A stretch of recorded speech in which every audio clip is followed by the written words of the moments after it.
The views and opinions on this broadcast are those of wearecolerain.com. It does not reflect the views of Colerain High School, Colerain football, or the Northwest School District. Thanks for listening, and enjoy the game. Welcome to Premier Health Field at High Camp Stadium, home of the Wayne Warriors, and tonight's site for the 2019 Backyard Blitz. This is Chris Himonitis along with Brian and Brandon Wyatt and Mike Rourke here in Huber Heights, Ohio to bring you Week 1 action between the Colerain Cardinals and the Wayne Warriors. Thank you for your patience for those who have been waiting patiently since 6:45 to get in.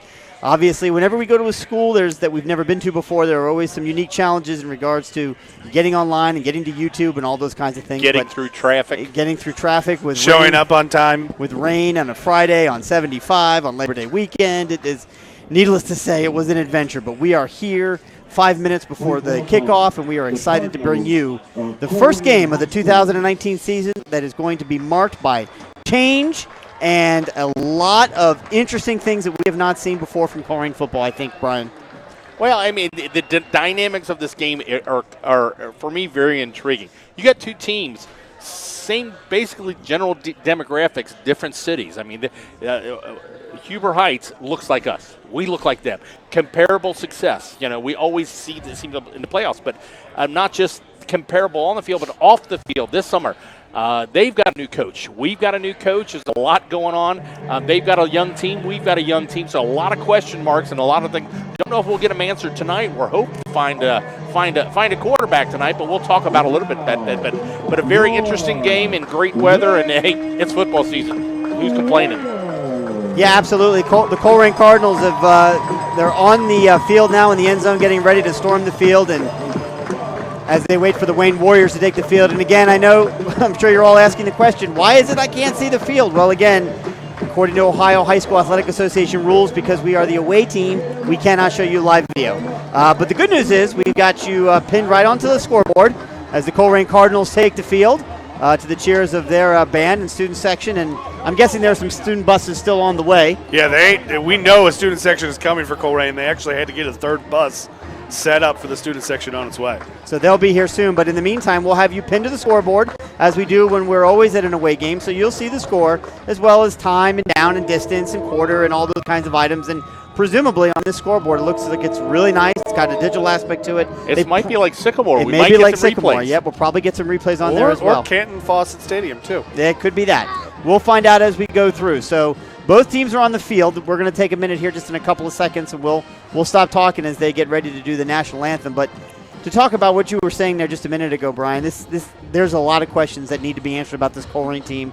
Obviously coming off a tremendous 2018, which culminated in a state championship loss to St. Edward in the first week of December. It was a phenomenal season, the only loss of the year they suffered there. And you know, there were a lot of seniors that were a big part of that win and a big part of that season, and they're all gone now. So, as coaches in past have said, those guys are not going to walk back into the locker room. So we got who we got, and we're going to do the best we can with it. And maybe one of the biggest names that did not come back this year, of course, was former head coach Tom Bolden. So now pause for the national anthem as played by the Wayne Marching Band. And gentlemen, remove your hats as we honor our nation with the playing of the Star-Spangled Banner.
Wayne High School Marching Band with the national anthem, and a little different for us. I can't remember a time in the past 10 years where the Colerain Cardinals, the football team, was actually on the field before the national anthem.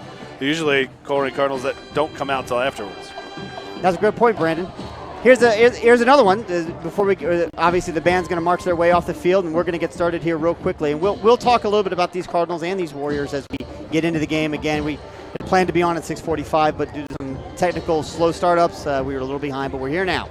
To recap the coin flip, the Wayne Warriors won the coin flip and they deferred. So the Colerain offense will get a chance to start on the field first. And Brian, I can't think of a better place to start when we talk about change and patience than the Colerain offense. Gone are Deontay Smith, more. Gone are Ivan Pace Jr., Sincere Jones, J.J. Davis, a couple of offensive linemen. We got some guys back, right? But, I mean, let's talk a little bit about, kind of the biggest change, which obviously is going to be a quarterback, and who we presume will be the junior, Freddie Johnson, who will be taking over with the new number at 1 at the quarterback position. Yeah, we saw him a little bit last year. He's going to be wearing number 1. I believe he wore, 22 last year? 28. 28 last year. A running back, they've turned to quarterback, which Colerain has a lot of success with it and a lot of hopes for Freddie Johnson. But there's another quarterback waiting in the rings, and he does not run the option traditionally. He's a thrower. So there's 2 quarterbacks who have the possibility of earning the starting position. Tonight, Freddie gets it, but we were told that we'll probably see both of them tonight. It's still, when you're not playing league games, so you're trying to get a fellow, and this first 2 weeks, you're going to figure out who you're going to stick with the rest of the season. The Wayne Warriors did win the opening toss. They elected to defer, so it'll be the Colerain offense with the ball first. Again, you can reach out to us on social media on Facebook and Twitter, and also reach us in the booth during the game at the email address of radio@wearecolerain.com. Yeah, Justin Doan for the Warriors set up the kick. I'll tell you what, not a very big kicker. I don't see him reaching the end zone. We'll see. He gets his foot underneath it, and no, it's just a short little squib kick that bounces at the 20 and goes out of bounds. And we didn't see it from the Cardinals there. We did, as the ball goes out of bounds, legal procedure, Cardinals will start out at their own 40 or is it 35? I can't remember. Usually, it used to be the 35. Did they move it? That'll be the 35. 35. We saw it last year. We didn't see it here, so maybe just a learning curve they'll see in film maybe on Saturday, tomorrow morning. We saw it last year when I think it was Deshaun Pace who did it. He could have caught that ball with a foot out of bounds, and that's still the same penalty. If he catches it like that, it would have been that. But the still ball goes out of bounds. Legal procedure, Cards start on the Wayne, or on their own 35. So let's get a play under our belts here, and then Brian will go through all the offensive starters here in just a minute. Let's get through here. Freddie Johnson under center. Steps back now, checks the sideline to get the play call. Sophomore M.J. Flowers in at fullback. Man in motion. The handoff up to middle. M.J. Flowers has got it. He's going to pick up no gain on that play. He's joining the backfield along with Flowers at fullback, Jalen Thomas, and Hamza Abdul-Wahid are either wingback. Yeah, across the front, your left tackle, Zach Stegmuller, Dalen Pearl. Ace Aaron Schwenner is back as your only starter at center. Cameron Carnes at right guard, and Elijah Malak at right tackle. We're going to see Brian Beavers, Elijah Ford playing a little bit of tight end. Deshaun Pace in at tight end right now. Deshaun Pace is going to be one of the senior leaders of this team. Under center, again, split wing, 14 in motion. While he takes it, cuts it up through the middle, he's going to pick up about 7 yards on that second down run. So it's going to be third and a manageable 4. Wayne is really creeping up on the line. A lot of guys in the box. And if you got a couple guys, for me, the most underutilized players are in position the last couple of years Colerain's been the tight end. And Colerain has 2 very good ones this year. Obviously, we saw not traditionally, but Deshaun Pace lined up there at tight end in this series, and we'll see a lot of Elijah Ford there as well. Maybe not in this game. He was hurt in the preseason, so maybe didn't get as many reps in that position. But as the season progressed, they'll give tight end a weapon for the Colerain Cardinals. So a 3rd down and 4. Freddie Johnson under center. We've got flags. There's a speed pitch intended for Jalen Thomas to see what he could get on the edge. We'll see what the penalty's for. And it's going to be a motion penalty. Didn't see who it was. So a 3rd and 4 becomes a 3rd and 9 for the Colerain Cardinals. New head coaches on both sidelines this year. Of course, Sean Cutright, the story in Colerain Township, taking over from Tom Bolden, who'd been the head coach for 12 years at Colerain. And Roosevelt Mukes is the new head coach at Wayne after Jay Mitten's long time tenure here. So 3rd down and 9 for the Cards. In the shotgun, Freddie Johnson drops back to pass for the first time. He throws it, and it is over, or maybe not the intended target. but it did fall incomplete out of bounds. It would have been a first down if caught. Jalen Thomas was there on the out right at the sticks. The ball was a little high, nearly tracked down from behind by number 16. Isaiah Myers, the 6'4" sophomore, almost made a tremendous play. But the play was there just in the out at the sticks. So Just overshot Jalen Thomas. That'll bring in Lawson Sandusky. Damian Bowles back for the Warriors. He's going to set up at about his 30. There's a snap back to Lawson. He's got it, and he kicks it high in the air. Travels to the 30. It drops. Takes a little bit of a Colerain bounce, and then comes back. But the Cardinals pick it up there at the Wayne 28-yard line, and that is where the Wayne Warriors will come out on offense. Now, this offense last year and this year is dynamic. They can score. This is really going to be a strength versus strength scenario, and they're coming up to the line fast. They are not messing around. They are not giving the Colerain defense any time to set at all. Out of the pistol formation, 4 wide receivers. They do what Colerain does. No huddle, get to the line of scrimmage, check the play from the sidelines. Gets an adjustment from the coach. Yep. Number 1, Cam Fancher is the quarterback this year for the Wayne Warriors. He was the receiver last year. So just like Freddie Johnson moved from one position into the quarterback role. Now he's got an arm and he's athletic. So we'll see what he can do. He drops back. It's a quick pass out to number 3 who catches it. And he's going to be fumbles, but they're going to call him down. Out of bounds. They're going to call him down, Yep. I think he was down too. So they're going to mark him right at the 38-yard line. It's going to be about 2 yards shy of the first down. So just a quick little hitter with a good gain for the Wayne Warriors. That's always kind of been the soft spot of this Colerain D. They'll give you a very soft coverage on the corners and just a little curl, pick up a quick 8 yards and move on to second down. Nelson in the backfield, and he's going to get the handoff. Colerain's going to tackle him, but not before he gets to the 40 and picks up enough for the first down. Devin Nelson last year rushed for 1,098 yards, had 19 touchdowns on the ground, 1 through the air as well. Was 4th in the GWAC, in rushing. So he's a big boy, 6 foot 190, a tailback. And they didn't do it there, but it's going to be an adjustment. New rule this year: the play clock starts as soon as the ball is over on the previous play. And the offense does not have to wait for the defense to substitute. So there'll be some quick here for Wayne. See how the defense handles it. Yep, there's a pass out once again. Didn't see the number on him, but it's going to be about complete for 5 yards on the far right side. It's number 6, I believe. That's Brendan Hill, the 6'4" junior wide receiver. They got some height on the edges. Hill is 6'4", and the other receiver, Elijah Brown, is 6'5". Yeah, you got junior Sean Williamson over there playing man up, and it was just pretty much the same pass the other side of the field, just a quick little timing around 6-7 yard out. Second down and 5 for the Wayne Warriors. Oh, we've got flags. And a false start. Now Wayne gets up there and they do the clapping to call the signals, and that kind of signals the sidelines to change the play. But he clapped 4 or 5 different times. You know, it's early in the season for everybody, and the offensive line just having a little bit of time there, what they call holding their water. So only my father calls it that. But yeah, yes. After this play, Brian, take a run through the defensive starters for the Cardinals. Once again, Cam Fancher in the pistol, drops back, looks to pass, and he's going to go down.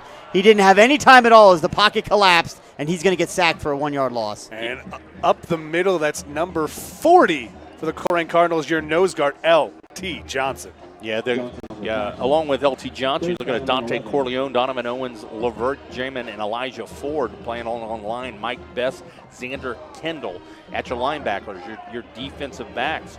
You're looking at Deshaun Pace, Jalen Thomas.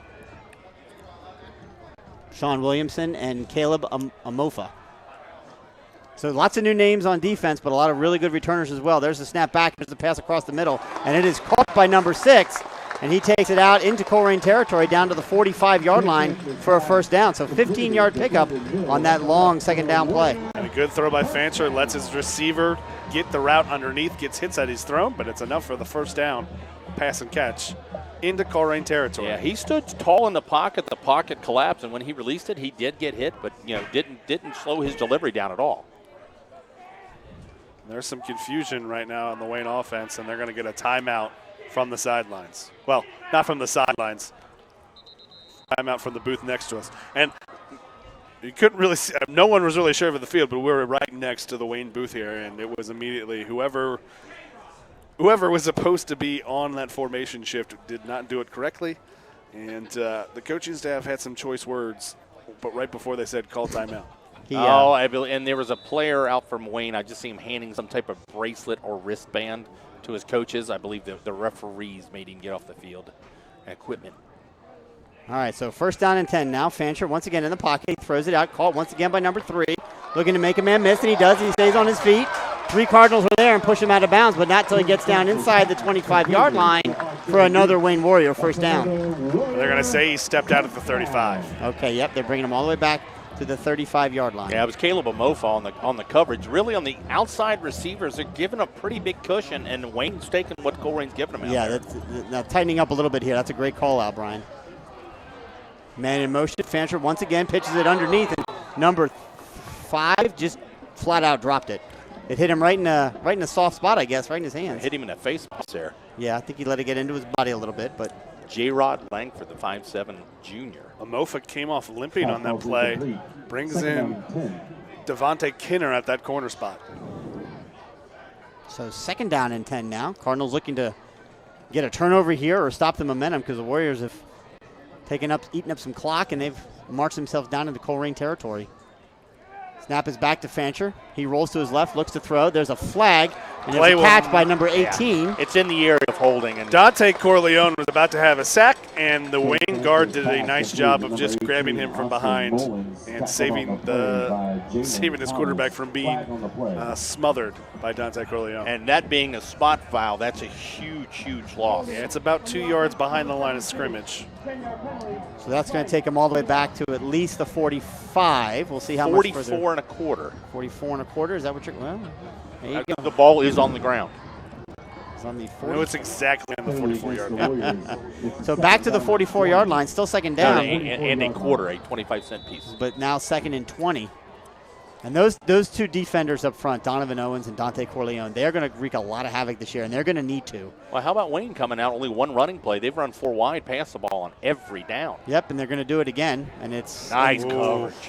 And I think Cam Fancher kind of made a good play on a bad read. I think he went to throw it and realized if he was going to throw it, it was going to be an interception by Deshaun Pace. And he kind of halfway through his throwing motion, I don't know if he just kind of said, and kind of changed his arm angle. The ball doesn't come out as hard and is incomplete. You had one-on-one coverage there with Pace at 6'3" on Langford 5'7". So big third down here. Covered. Big third down here for the Wayne Warriors. Third down and 20 if they want to keep this drive alive. Not even the area for a screen pass. We'll see what they do. Number 18, Austin Mullins in motion. Cam Fancher drops back to pass, and that's exactly what it is. It's a screen pass to number 30, and he's going to get hit and taken down. Number 30 does get it back to the original line of scrimmage, but it's going to be fourth down and 10. You know what? We had our producer, Mike, yelling for a hold there. Yep, I saw it too, Mike. Referee standing right there, but on a screen pass, there's a little bit of a they don't pay attention to the rules? Well, fourth and 10. Yeah, Xavier Kendall was there, and it looked like he got hooked, but you could make the argument he didn't hold him. He just kind of got a hand and turned his shoulder. Redirected him with the palm of his hand. But it's fourth and 10, and it looks like the Warriors are going for it. Now, we do have some – now, it's a different coaching – a couple different coaches, but we do know that Wayne in the past has punted it. Yeah. So we'll see what they do here on fourth down and 10. Yeah, he's going to go for it. Fancher drops back, looks the pass, throws it across the middle, and it is in and out of the hands of number 2. It would have been enough for the first down, and there was nobody on him. He just dropped it. And they got exactly what they wanted. The 2 receivers on the near side of the field, they just run a post wheel. Outside receiver goes in, inside receiver goes out. Perfectly thrown ball. Perfectly thrown ball, just dropped it. But it wouldn't have mattered. They were not set, didn't have enough man on the line. It would have been a penalty, illegal formation. That penalty, though, was declined. Turnover on downs. Cardinals get the ball about 1 yard less than they started the game with. Yeah, we knew it wasn't going to be pretty for either squad. You've got a young offense on both teams. Yeah, this is definitely going to be a low-scoring game. I can't expect that. Again, you could reach us in the booth here at Radio Colerain.com. And as always, we are joined by Jim and Terry Shear listening in from Chicago, Illinois, and Lenny Lopez listening from sunny 98-degree Corona, California. I tell you what, the referees are really cracking down on uniforms. They're making guys tuck in shirts. Now they're making your who is that? 15? That's Tyler Prather. It's Tyler Prather in at quarterback. Has to come out because he's taken something off his wrist too, a wristband or a sweatband of some sort. And they made Freddie Johnson come out too, so the Cardinals have to use their third quarterback now, Lawson Sandusky, and the Cardinals are just going to use a timeout. Wait, I don't know if the Cardinals are using a timeout or the referee are going to get on the same page. Well, the offensive line doesn't know because they're still in position, ready to launch. There's got to be some clarification because Cardinals, both of their quarterbacks had to come out of the game for some reason. Well, and there was some reason earlier that the Warrior player had to get off the field. All right, the play clock has started. Down to 20, so plenty of time. Lawson Sandusky now coming in this very odd situation, right under center. Takes the ball. Fumbled it. It's a fumble on the play, which, again, you've got a third-string quarterback in there, a fullback he doesn't work with. And Wayne comes up with it. What? Yeah, there was something in the mesh there. It looked like Sandusky gave him the ball, tried to get it back out, but he was really too deep in the pocket. What kind of nonsense was going on that both of our first and second string quarterbacks couldn't come back onto the field? It was some type of equipment issue, a wristband or a bracelet or something that they had on. They don't have an opportunity to fix the problem and come back in on the same play. Evidently not. Evidently not. So that's a really unfortunate turn of events for the Cardinals, as now Wayne takes over, first down and 10. No score in this game. Again, 5 wide shotgun formation. Yeah, they're not running the ball. They've decided they're going to throw, and there's people moving all over the place. And I tell you, movement again, that's a J-Rod Langford having a hard time out there. And the calls for a couple different penalties already. So that one was called on 2 of the offensive linemen. Penalty against the Warriors makes it first and we got to remember, it is the first game for the referees, too. Well, they had preseason practices just like we did. I mean, they're flag happy, they're equipment happy. You just got to adjust to them. I mean, they doing what they do. 18, Austin in motion. He gets the pitch. He takes it. He looks to plant his foot and find a hole, and he does. He's going to get through 2 or 3 guys, take it all the way down inside the 20-yard line. Huge run for number 18 of the Wayne Warriors, Austin Mullins. Austin Mullins, he was one of our players that we were told to watch out for. One of the leading. He was a starter as a freshman, got hurt and missed a lot of time last year. So that takes it right to the 20-yard line. So first down and 10 for the Cardinals. For the Warriors, and there's an incomplete pass, and there's a flag, 2 flags thrown.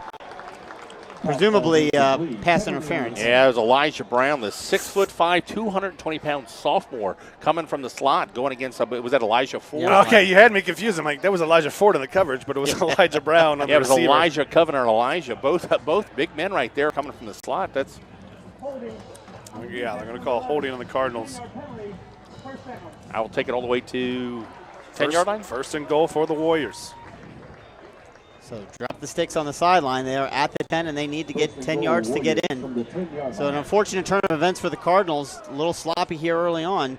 Defense being asked to do an awful lot. They've been on the field quite a bit.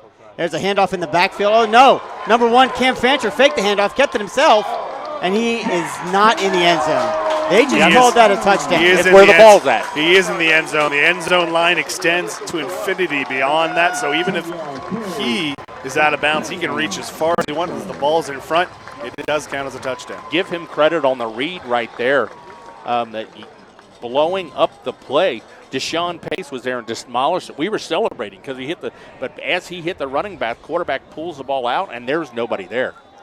Yep, Cam Fancher took it around the right side, faking that handoff, and went in almost untouched. He got hit at the goal line, but as Brandon stated, kick is up, and it's through, and at the 5:28 mark of the first quarter, it's the Wayne Warriors 7, your Colerain Cardinals 0. Yeah, kind of a little strange change of possession. We lose 2 quarterbacks on equipment issues on the same play. Third-string quarterback makes the fumble. 1 big run, a couple big penalties, and a nice read by the quarterback, and Colerain's down early, 7-0. It's funny, no matter how much changes, whether it be the staff or the players, football's still football, and you can't turn the ball over. You certainly don't want to give short fields to the other team, especially one that's got the offensive prowess that a team like Wayne has. So the Cardinals find themselves here in a hole early, 7-0 with 5:28 left to go in the opening quarter. It'll be interesting what Colerain does right here now that you've seen this kicker, Justin Doan. As we said, 5'6", 135 pounds, barely kicked it, found a little soft spot in the zone around the 25 last time, but got a bad bounce and went out of bounds. See if Colerain doesn't kind of bring their return men up and maybe their best returners in the second line, not the back line.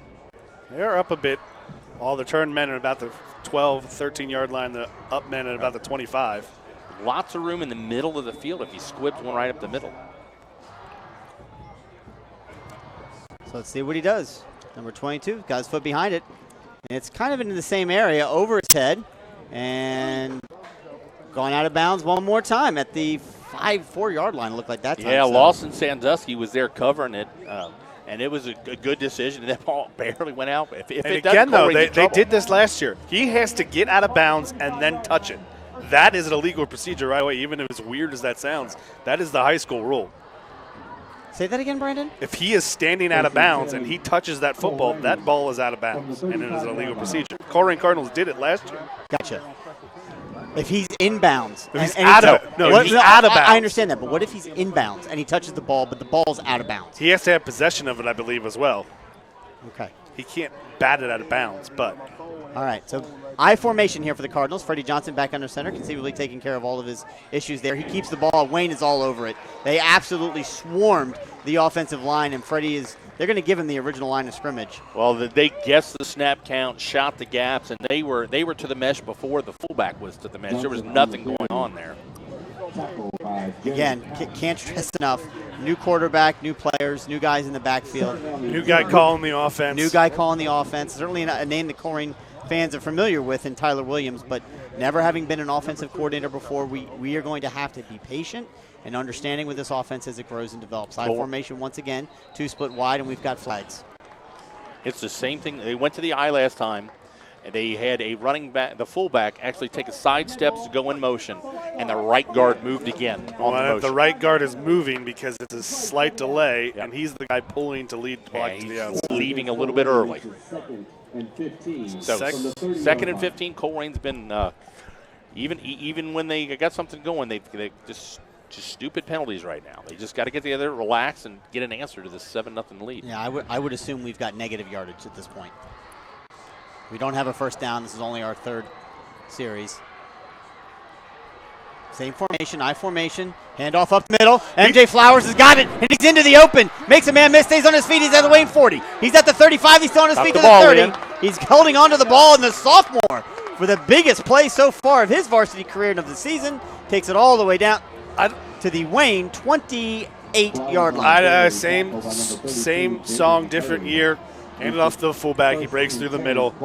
Defense opens up, and it's a big gain into the Wayne Warrior territory. Yeah, they've run out of the I formation three times so far. 2 times they got motion penalties. This time they didn't have a man in motion. They just went right ahead. Changes the way the offensive line blocks and the way they defend. So they found something in that crease right there. Yeah, back to the I formation. Freddie Johnson keeps it, pitches it to Hamza Abdul-Wahid. Makes a man miss, and he's on his feet. He's broke the defenders. He's in the end zone. Touchdown, Cardinals! Hamza Abdul-Wahid with a touchdown for the Colerain Cardinals.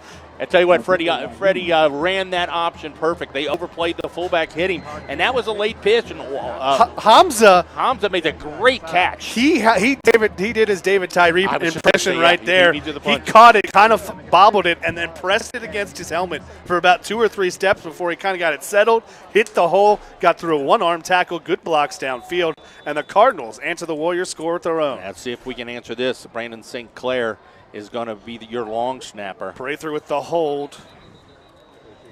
So here's what we do know. We got an offsides in the Wayne Warriors. What we do know, Prather is the backup quarterback, so he has experience there if there's something goes wrong. We know Cameron Ott, just a junior at 6'5", is got a monster leg.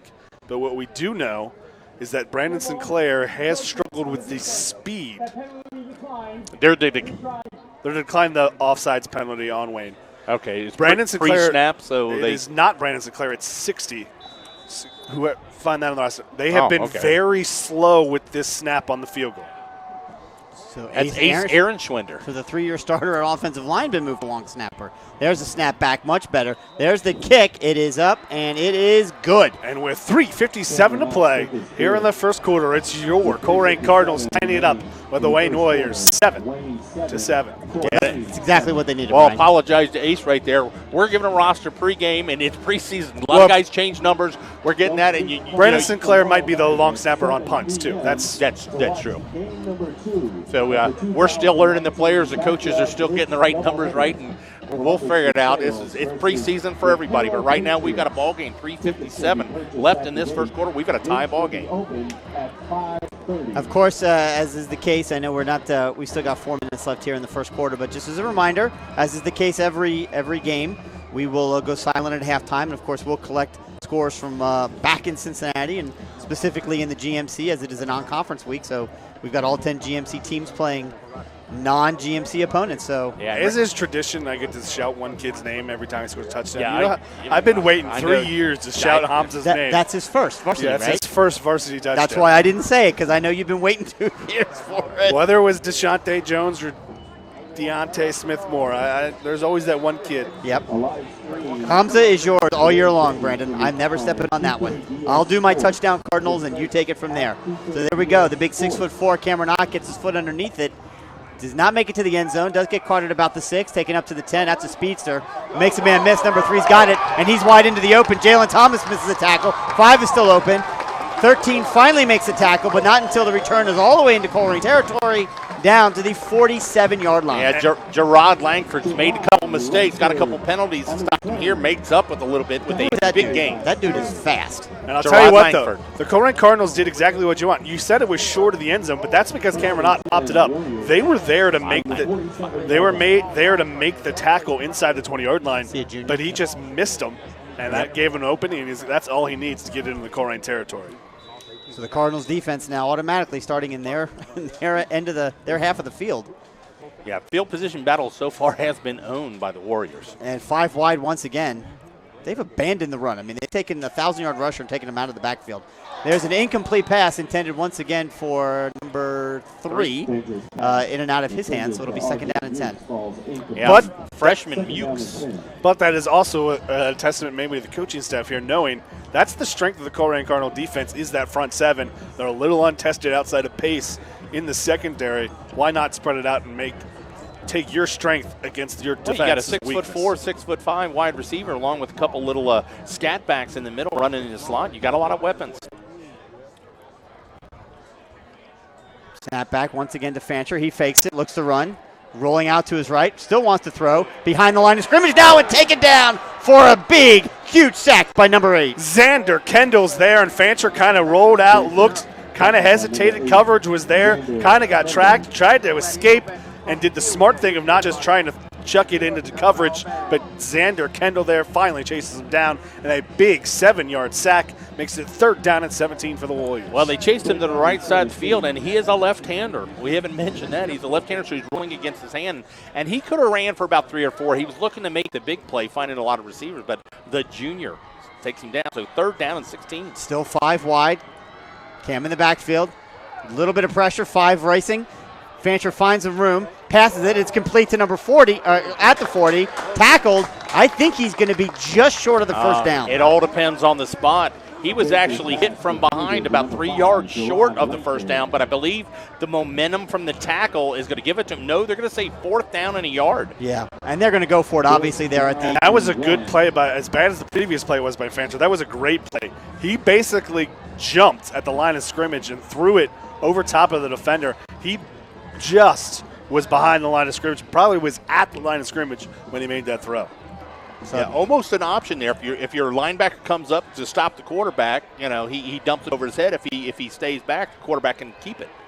So here we go. 1 yard needed. There's the handoff in the middle. He's not going to get it. And he didn't get it. The Colerain defense throws up a wall and stops the Warriors on Hey, that's another big down. play by a first-year starter, Xander Kendall, the 5'11", 220-pound junior, comes right up the middle. They haven't had a lot of success running it, but on 4th down and 1, they're going for it. But Colerain shoots the gap right there and actually takes him down for a 1-yard loss. I'll tell you what, I know it's a first-year coach, but if he chooses to throw that ball, play action, Oh, they're gone. he's got a touchdown. From the 38-yard line. There must be. I can only assume there's something going on with the senior David Nelson, number 30, because he's a much bigger back. He's a senior. I would have thought he would have been in to get that 1 yard.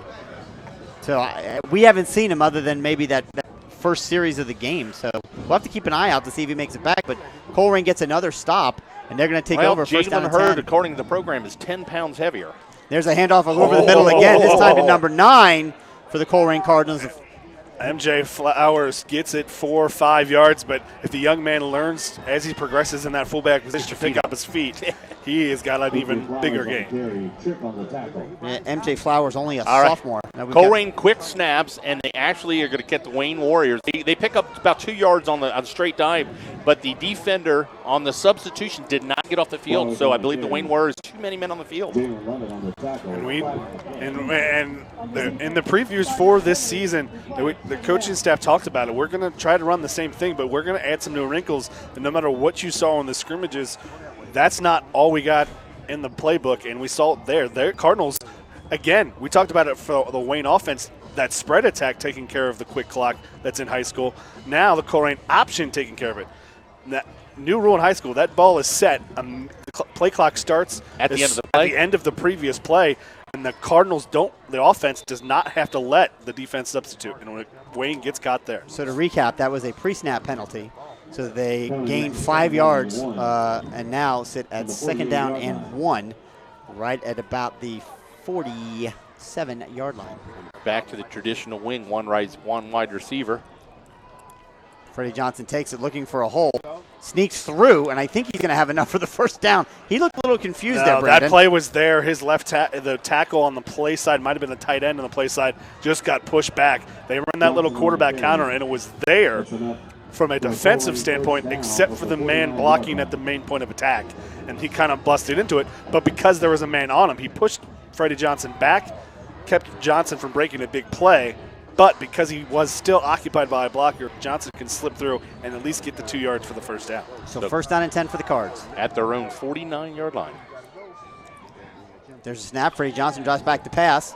There are people on him. He throws it, and it's going to be incomplete. Probably good in that regard because I don't think that play was going to go very far. Well, it was well covered, a little bit of play action. He did have one of the wing backs release about a 3-yard out right there. Just kind of almost, you could have almost called that almost a screen pass, the way the defense was kind of, or the offensive line was kind of rolling out with it, but it was well covered and there was really nowhere to go. So interesting to see.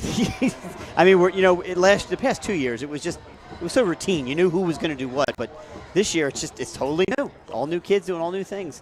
I formation once again.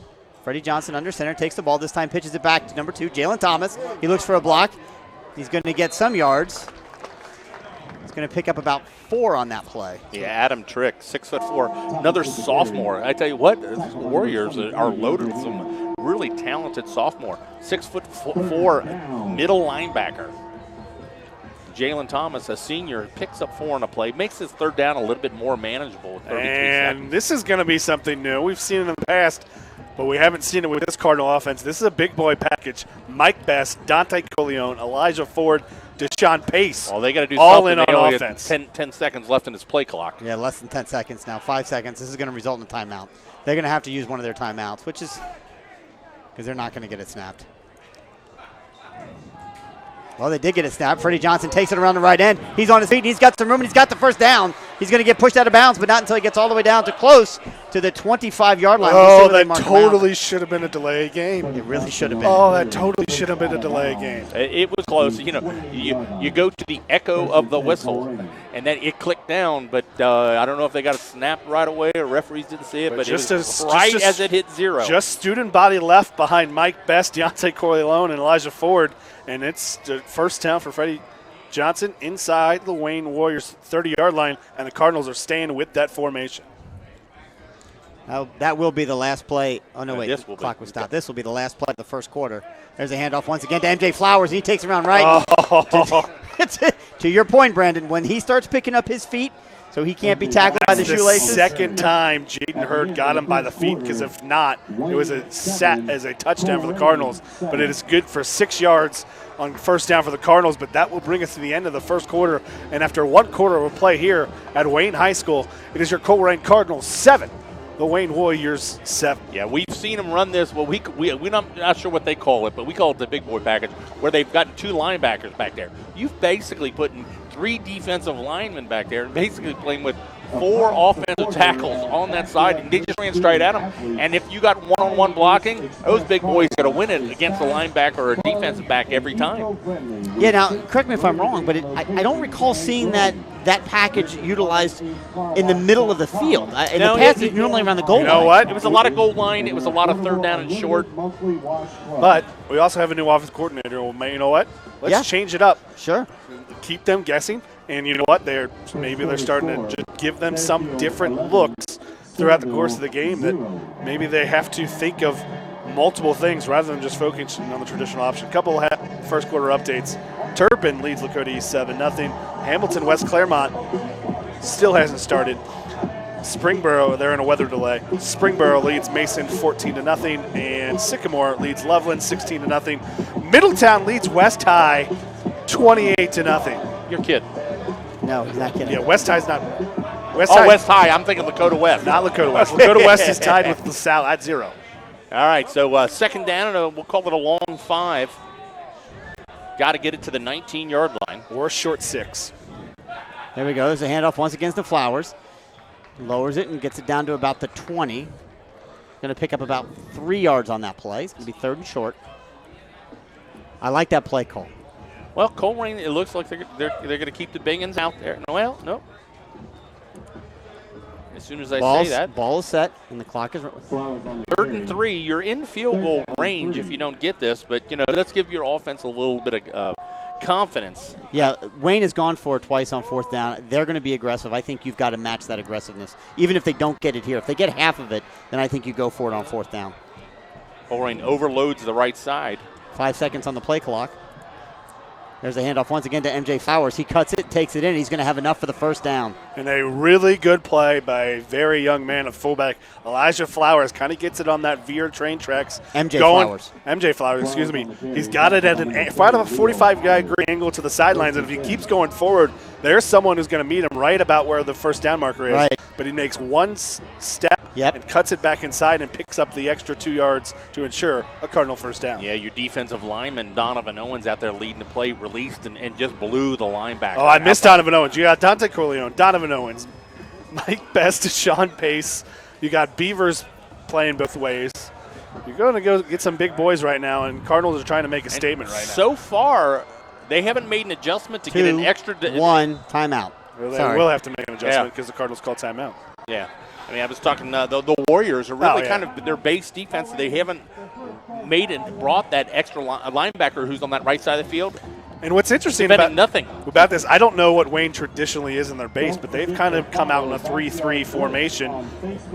Who else started that but St. X, and who in the past decade has had the most success against the current option has been St. X Warriors. Right. But one of the adjustments we've seen from the Colerain offense over the past couple of years is to go with that big unbalanced line, maybe not this big always, unbalanced line, and basically make it a quarterback-fullback game and use misdirections and formations to try to dictate where the defense is and take advantage of that formation, which does kind of leave you with weaknesses in certain points. Here's my concern. My concern is immediately for the defensive players they're asking to play now on the other side of the ball as well. Not so much Deshaun, but Donovan and Dante and Elijah. I mean, and some confidence, though, maybe you have in your defensive line depth. That's got to be what it is, right? I mean, they're not all in on this formation either. That's right. So 1st down and 10. This time they've overloaded this left side. Yep. There's a handoff in the backfield, and Wayne was all over that. They knew that was happening. Yeah, Jared Couch really jumped that play, shot through a gap, and again, he was there at the mesh. Good job even to hang on to that ball. Right. Loss of 1 on the play. It'll be 2nd down and 11. Tackle for loss on the play by number 99, Jared Couch. So Colerain second down, they lost a yard, so it would be second down 11. The ball is spotted at the 17. It's another junior on that team. 6 Now foot, we're 215 pounds. Like Seeing the traditional offensive unit now out there, but in a tight formation, two tights. Jalen Thomas in motion. They are once again in the backfield. Jalen Thomas got the handoff, and he's going to get positive yards, and I don't know how because the Wayne defense was completely in the backfield. They've figured something out, whether it be from a count or something. But the last I think a lot of times plays, early in the season, and we've seen a lot of that. Colerain not mixing up the count. The offense is about timing. So you get to the line of scrimmage, call your set, and it goes. So if that defense can get in that same timing that your offensive line is, you can kind of anticipate until they mix up the count a little bit. right. But with a new quarterback, first start, 3rd and 9. You're not going to be messed too much up. Yeah, and they're going to want. I'm guessing they're going to come to the left side of the field here. There's Freddie. He throws it over the top, intended for Deshaun Pace. He's got it. He runs into the end zone. Touchdown, Cardinals! Deshaun Pace. Lined up as a tight end, they run that same play. They fake the jet sweep, and he just releases. Linebacker doesn't get his head turned, but Deshaun Pace does a great job reaching over the linebacker to make it. Yeah. And I tell you what, he reached for the end zone. I thought that referee was going to call him short of the end zone. He made the check. But the entire ball was past and the you line. talked about that play fake. He is the backside of that play. Defense over pursues that ball fake to the jet sweep underneath. Cam Mott gets the kick, is up, and good. At the 9:15 mark of the second quarter, it's your Colerain Cardinals 14, the Wayne Warriors 7. Back to that touchdown play. Defense over pursues that jet sweep fake handoff, and the defensive safeties have unoccupied that space. Freddie Johnson really floats that ball up. Deshaun Pace.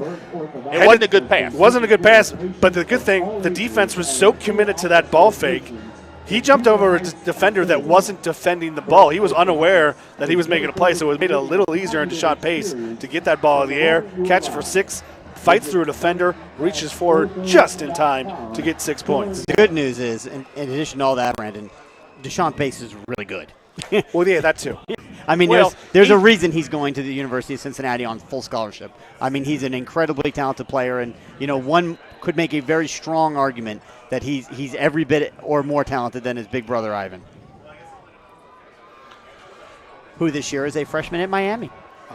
Won't that be fun in the coming years? You're going to get one of the, you think the Pace family is going to get those split jerseys? They said they were. That's what they said. So Cameron Knott to kick off from the 40. Last time he kicked it very high and trying to trap them deep, but made a missed tackle on a big return for the Warriors. Yeah, the Colerain. Bowles and Langford back for the Warriors. Lots of speed back there. He has the leg. It'll be interesting after that kind of missed tackle if they just say, Cam, put it into the end zone. Well, I would think if you can do that, you should do that every time. But I don't think that's what he's going to do. It's just a pooch kick. No, it's an onside kick is what it is. No. I think he wanted a bigger hop there. It was just he did top the ball, but the Colerain cover team really wasn't covering it like it was. With the rules that you have to have a balance on either side, it's hard to do a really back in the day. A traditional onside kick. Traditional on kick. And I remember Hilliard Davidson back in the day would run like 3 guys in motion to different sides. From one side to the other, and yep. Yeah, so that ball was spotted just outside the 36. Here comes Wayne. This time 4 wide receivers. They do have a running back in the ball game. That's Devin Nelson. So Devin Nelson there, senior leader on offense, back in the game. Now, is that a pistol or an eye? Pistol. It's a pistol formation. Clapping of the hands, trying to get an offside. Fancher's going to take it, fakes the handoff, keeps himself. Tries to run right through the middle, and he's going to get about a yard. And it's a very good thing he kept that ball because Mike Bess was going to destroy Devin Nelson if he took that pitch. Bess was on a line missile, but good penetration up front by Corleone and Owens to stop that run for just 2 yards. Yeah, just a pistol out of the option. It's kind of we talked about them throwing the ball. Now that they're behind to go back to the run, it's only one score game, but here we go. So Devin Nelson lined up right next to Cam Fancher. He takes off, looks to block. There's a pass caught out to number 14, and he's going to be tackled immediately by number 22 and his half, number 11. And Elijah Ford there to clean it up, but is the backup in Devontae Kinner. He was not your starter, but Caleb Amofa went out limping earlier, and Kinzer right there to Kiner, there okay. to make the tackle. We're learning the names too. So, yep, Devontae Kiner. 2-yard loss. So that's huge for the Cardinals defense now. 3rd down and 10. Well, they've had success in the slot here on this 3rd down and long. Yeah, absolutely. There's no doubt. Again, this is a potent offense. All alone in the backfield is Cam Fancher. First-year quarterback for the Wayne Warriors. Drops back, looks to pass. He's pressured immediately. Gets out of the grips of number 25. He's looking to throw. He throws it down the field, and it is caught by Austin Mullins all the way down. It's coming back, though. Coming back. Okay. I'm not sure if he's past the line of scrimmage or they've got a holding there. But I tell you what, that's what he It's can an do. illegal. It's an illegal man downfield.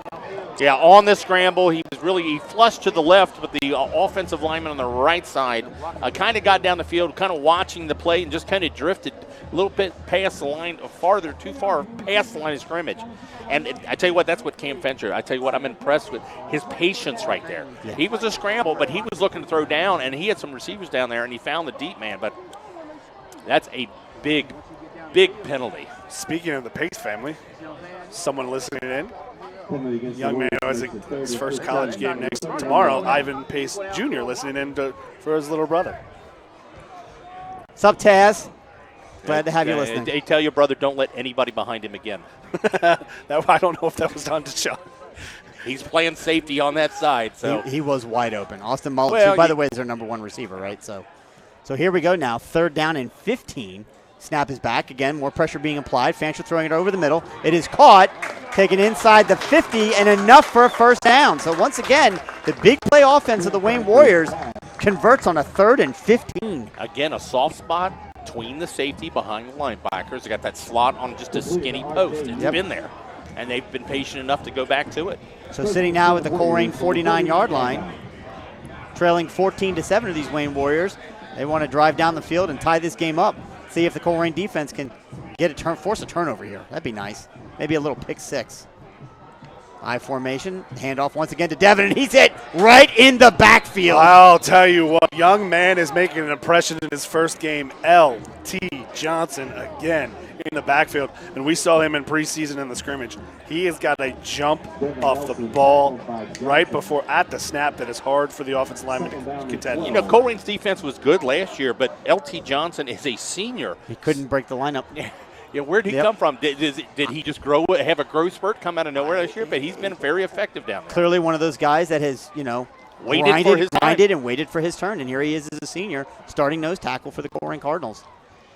There he comes around the edge again, and there's Fancher who gets out of some tackles, stays on his feet, and he's going to be short of the 1st down, but he is going to pick up about, I'd say, close to 10 yards on that play, up to the 42-yard line now of the Colerain Cardinals. He's going to be 3 yards shy of a 1st down. Xavier Kendall there on the blitz just missed him, and he slipped that tackle, and Fancher has done that very well tonight. Yeah, he's shifty. Well, that's good play call against a Colerain blitz. They called a quarterback draw at the proper time. I don't even know if that was a quarterback draw. That just might have been Fancher being elusive. Fancher. Yeah, he's elusive. He's shifty. Either way, it's a good game for the Warriors. So there's a pass over the middle, and it is incomplete, intended once again for number 3, but it was a wide pass. Wasn't going to get it. They're trying to do that on 3rd down, because on 4th down, they're clearly going for it. Have they punted yet? No. They have not. Just a quick little timing route there, and he was forced to throw it a little bit early. Yep. But if that well covered on the outside, I'm not sure who that was. It might have been Jalen Thomas. If he throws it right, that was Jalen Thomas on coverage. Was it Thomas on coverage? So a 4th down or 4, they can go a lot of weapons here.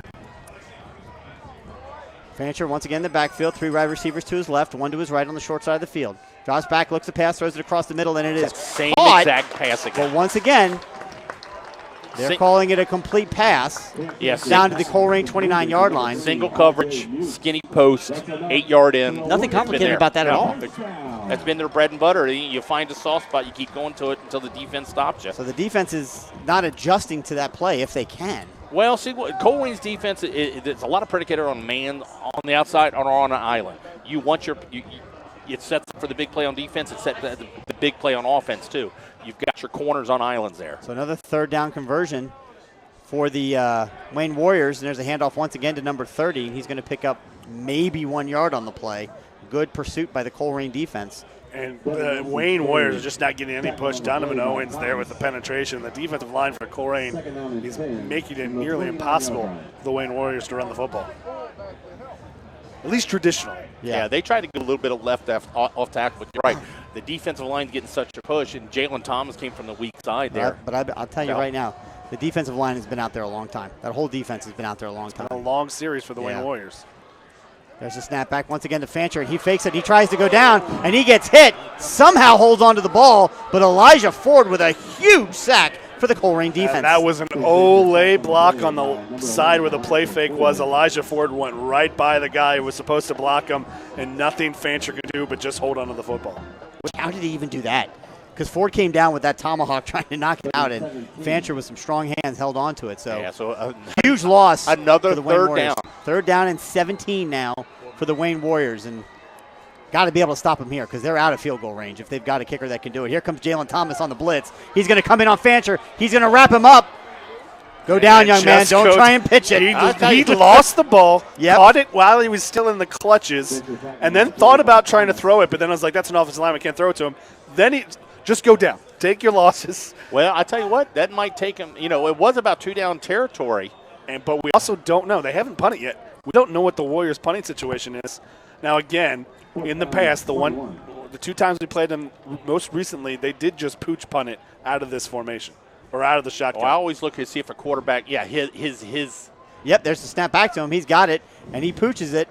And it's going to drop inside the 10, take a bounce, and he caught the ball and ran into the end zone. Doesn't matter. But it's he downed it right there at he has possession of it. The 2-yard line. But I was going to say, the snap was a little early. He wasn't ready for it. But it always looked like if you got a quarterback that's got a potential to pooch kick it, look, if his normal setback for the snap is farther than a traditional play, he was 3 yards deep. And only the center actually snapped it, but because of that, no one moved because the defensive line really wasn't ready to react because the offensive line really kind of they were set, but they didn't there was no clap, there was nothing. The Cardinals were waiting for them to get in a formation or in a stance. Well, they're in their stance. In a body position. Well, Colerain has made the big stop here, clinging to a 14-7 lead, but they've got themselves in a hole at the 2-yard line. Yeah, Freddie Johnson is going to be lining up in the end zone or right on the skirts of it. You've got to be careful here. Don't want anything sacked in the backfield. He's down. Yeah, he's down. He's down on the ground. Referee's calling him down. Yeah, he was down immediately. Yep. But that's exactly what we're talking about, the handoff to the sophomore, MJ Flowers.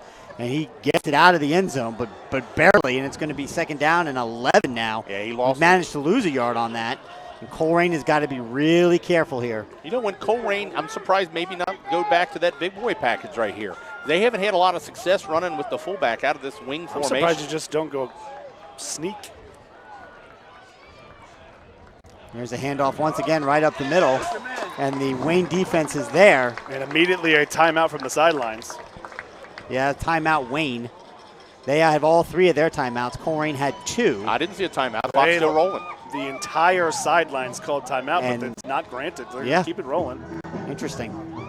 And again, they're not complaining. I think they were just signaling the defense. I don't know. The entire sidelines did a little thing, and maybe that was like a celebration. It looked like timeout. So the clock is running now, under 14 seconds here. Here we go. Cardinals come up to the line with 10 seconds to go. 9, 8, 7. 3rd down, and the scoreboard says 10, but that's not right. They've got some positive yards there, and we've got whistles. So right now the Colerain offense is just discombobulated. They don't know which way is up. Well, half the distance. We'll take it back to the 1.5 yard line? 1.5 yard line. Wouldn't it make sense to try and run wide here? No. Get the ball to the line of scrimmage as quickly as possible. Go down the line from the 1 yard line. So 3rd down and 11 from the 1 yard line. Jalen Thomas. They ran fake motion. Right, fake motion, seeing if they get the defense to jump off sides. Plenty of time on the play clock. 13 seconds left. Back under the line is Freddie Johnson. Takes the ball, hands it off to MJ Flowers. He's got it. He's going to get it out to the 5 yard line. So positive yard gain, and will be enough for the Colerain punter, Lawson Sandowski, to come out and do the best job he can to get this thing as far away from the end zone as possible. An interesting philosophy from the Wayne Warriors. Now they're going to get a short field, and they are a spread at throwing team, but they're going to get the ball with under 2 minutes to play, and they are valuing their 3 timeouts over time on the clock. Not everyone agrees with that. mostly math and statistics, but you should probably preserve as much time as possible. But the Cardinals need to be wasting as much. Now we've got a flag. That's substitution. Is that against Colerain? Illegal substitution on the Yeah. offense. Half the whistles in the goal. 4 down. We had 12 guys going to the field. Well, you're not allowed to do that, are you? Nope. Well, in Canada, you are. Well, yeah, because the dollar is. I mean, more. I know. I know we said drove that north already. on 75, but I'm pretty sure we didn't go So that far. Sandusky's right in the shadow of his own goal Yep, line. he's got it. He punts it, and Get it's a down. line drive punt, and it's going to be caught and taken up to the 30, taken down to the 25. Again, this special teams unit and the athletes they've got that returns the ball on kickoffs and punts, they're just Well- dangerous. I mean, again, they're like a mirror image of us. He's dangerous, but Sandusky, the That was not a great punt. untraditional punter, he likes to get that low driving and get a good bounce or whatever. That time, it didn't knuckleball. It didn't get to the ground. It was just a line shot to the end. Your defense doesn't really have a lot of time to set up, so they're going to be getting the ball. Great field position at the 20-yard line. Yeah, so that series was a disaster for the Cardinals on offense, and really all predicated by Cam Well, it Fancher's all depends incredible on what punt. happens here. Let's go. There's a pass out wide, caught at the 20, and tackled immediately By number Deshaun Pace. Deshaun Pace. That was Austin Williams once again on the catch. Mullins. Austin Mullins, thank you. You What did I stole say? my Austin you what? stole my roster. You should at least know his name. I didn't steal it. It's right in front of you. No, this is right in front of me. This is right in Oh, front for of you. God's sakes. Here, whine a little more. Good Lord. It's preseason. folks. Second It's and not 10. preseason. 1:08 It's to week play. one. Play is in motion. Fancher drops back, looks to pass. There's a guy right over the middle. He rolls. He didn't hit him. He's going to be chased. He's still looking for some room. He throws it across the middle, and it is incomplete. Fancher had a guy on a post, and he didn't hit him. I don't know if he actually. I think the thought wide he was open. The receiver thought he was open. I don't know if he was open. That's true. He did have his hand up, but what receiver doesn't? On the scramble drill right there, he's just running for space.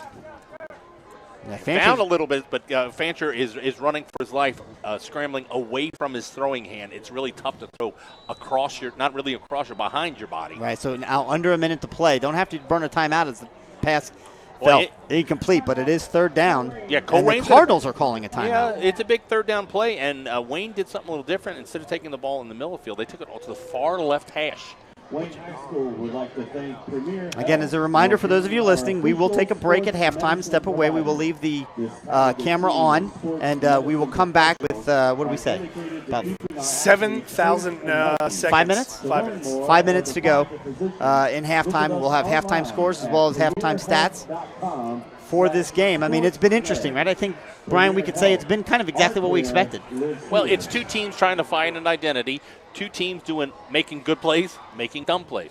Two teams making penalties at inappropriate times, and two teams that have made big defensive plays. Colerain's, made less mistakes and found a little bit of something after falling behind 7-0. Have answered back. And I'll tell you what, I think. But Wayne has been moving the ball. Yes, they have. Wayne has moved the ball. They've had the field position almost the entire time. They started Time of possession. Time of possession. They had ran a lot of plays. I don't know if they had time of possession in the second quarter. Yes, Colerain good at the running when they made their run there in the middle of the second quarter. Had the ball a long time. Yeah, but they had two huge running plays. So here we go now, third down and 10.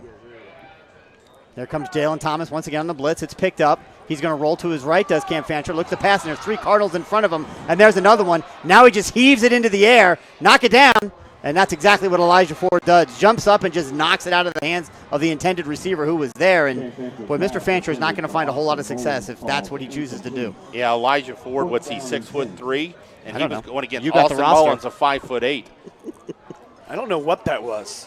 I thought it was throwing it away, which wouldn't have been. I think he was trying to. It just didn't reach the It sidelines. didn't reach the sidelines. So So it wouldn't have been intentional grounding because he ran outside the tackle box, even if he ran back in. So number 30 for Nelson. Devin Nelson. Nelson comes back So in. 4th down and 10, no field goal attempt. So he's in there for blocking purposes. And we've got a timeout, Colerain. Cardinals will use their last time and a half. And that's a smart thing. This is a big play. You've given up a lot of long distance, 3rd and 10s. Yep, 3rd and 16, Well, 3rd and 16 's the 15. Cardinals. And also, you just had a scramble play. Your defense really worked really hard running around. This gives them time actually to catch their breath, get their legs under them. And this is a big series. That's for a great point, Brian. This is I know a big it's a great series point. for this That's why I said defense. Big series for this defense because I think I just make stuff up, Chris. Yes. the Wayne Warriors will get the ball to start the second half. Yes, they will. They should get the should have started the second half. They can't always choose not to. They have the choice to get the ball. I think we can go out on a limb and say that they will definitely take the ball to start the second half. So I don't know about you guys, but I just Don't say it. Don't say it. I know what you're going to say. Yeah, it's always a challenge, as great as the Colerain boosters are. And if you haven't joined the boosters, go ahead. There's a link on our go to wearecolerain.com. Yep. And join the boosters. Every little bit can count. But our boosters and our volunteers, all the volunteers, but our corporate sponsors do a great job. And I Absolutely. still think Colerain's boosters in the booth put out the best spread for opposing teams. I can tell you But unbiasedly, you know absolutely true. But I smell wings. I know, And I smell and cheese. it's really difficult to keep you focused. So we Oh, got my 4th gosh, and 10. it's Let's like get a out of here. child. I'm hungry. It's a 54-year-old child. 53 and a half. So Devin Nelson again in, presumably for blocking purposes. He's not going to get the handoff here on 4th down and 10. Screen. Cam Fancher under center takes the ball. Lots of movement, but no flags, it doesn't look like. Ball's Gonna get loose! Sack of the ball. No, it's not. Oh, It looked like it. It looked like the ball is loose, but Jalen Thomas with the sack no matter what the outcome. That'll be a turnover on downs. Colerain forces a 4th down. Correct me if I'm wrong. That is the 3rd stop on 4th down this half, right? Well, we can go to this stat guy sitting right next to us and look at it, and they are. Well, you do that, Brandon. You take a minute and you look at that. I believe that was the 3rd stop on 4th Yeah, but down. Brandon thought for the ball Colerain was defense. loose, but that was he really did. got He yelled lucky. it, and it really when wasn't. he got hit, instead of having the Now, ball we tucked, talked about a whole new staff. He's long armed. The ball was actually talked about a behind whole- the guy who was sacking We him. talked about a whole new staff. We have a whole new stat crew, Brian and Brandon, Yeah, we absolutely. which is very confusing because of Brian and Brandon. If you scroll down, It is. I think right there. Just remember, Brandon is not the Keep good-looking going. one. Keep going. There it is. Wayne is 1 for 4 on 4th down. There So you go. Colerain just gonna.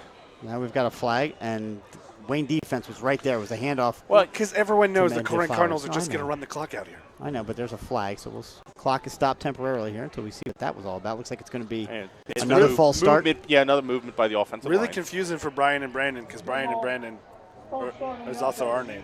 That is at least our 4th false start penalty. What happens? It's the first game of the season. No, I know.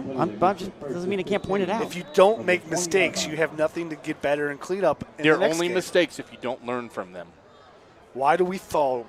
If it's all about getting up, Chris. We learn so we can learn to pick ourselves up. So first, Thomas you, Wayne. you guys are spending way too much looking at desk calendars.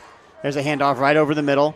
A little bit of push there by MJ Flowers. He's going to get almost back to the original First line of all, that scrimmage. was Thomas Wayne. Okay.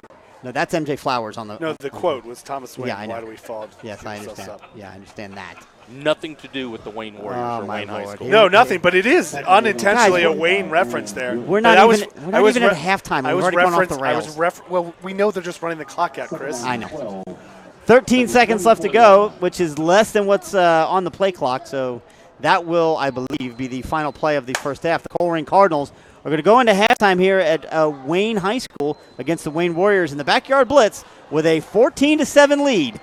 We're going to step away right now. Thanks for listening in, and we will be back with 5 minutes left on the halftime scoreboard to give you scores, stats, and updates from around the Cincinnati area. Thanks for tuning in to wearecolerain.com.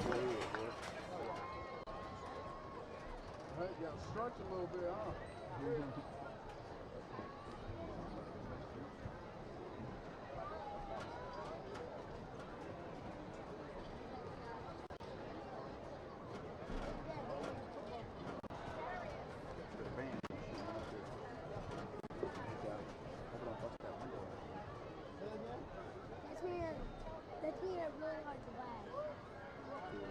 That's why. That's why. This one, this was 2017.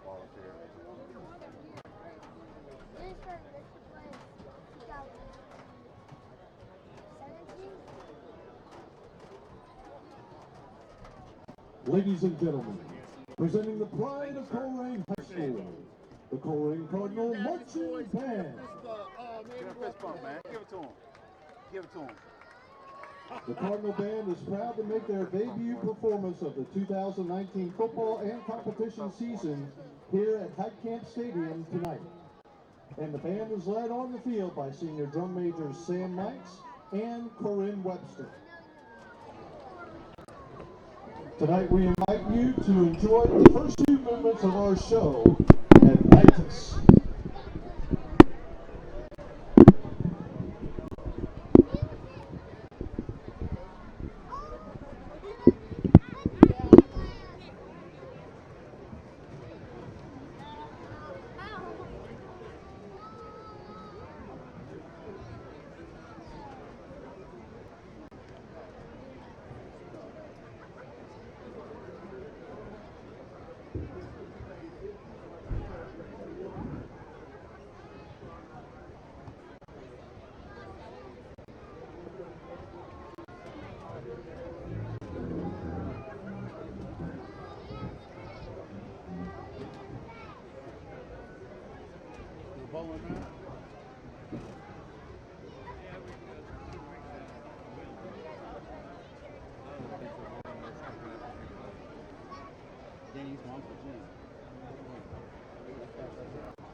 Everybody's watching. I was like, man, I lost. I was by myself chilling. I look back like 30 people back there. I'm like,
The Cardinal Band is under the direction of Mr. Jacob Page, with Assistant Directors Glenn Greenwood, Zachary Strong, Clifton Gray, Haley Page, Jenna Ledbetter, Edward Whitehead, R.J. Schaefer, Barb Terrell, T.J.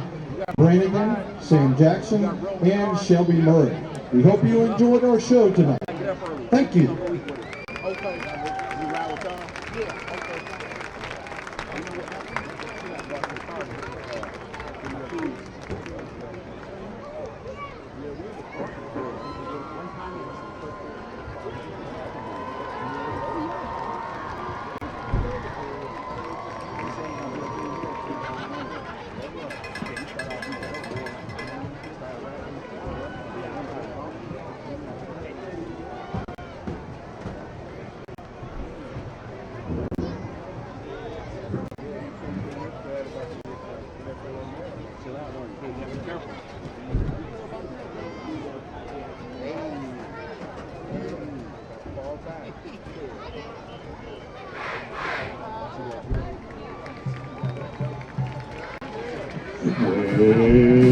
Warrior fans and guests, introducing the pride of Beaver Heights, the 2019 Wayne High School marching band named Warriorettes. The band is under the direction of Kristen Showers and Susan Campbell. The Warriorettes are under the direction of Sydney Blevins and Wendy Rodas.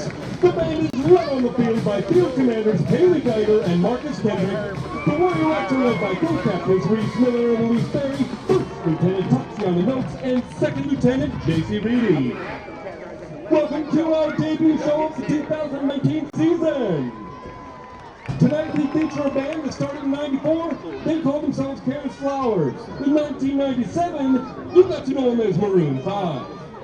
First up is a song about the search for love that needs to be found. It's their 2014 hit, Max.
The second one was released in 2007, had a lot of influences from Talking Heads, Michael Jackson, and Prince.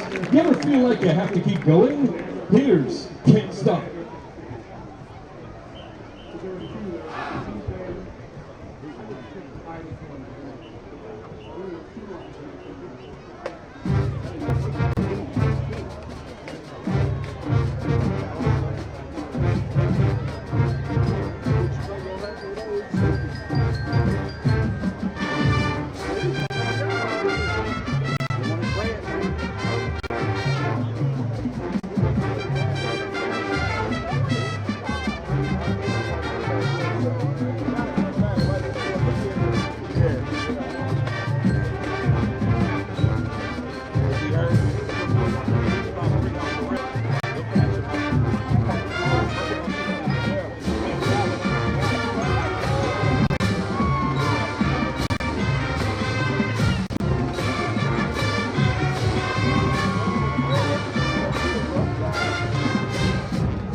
we close out our show this evening with a song from Maroon 5's fourth album. He loves that girl.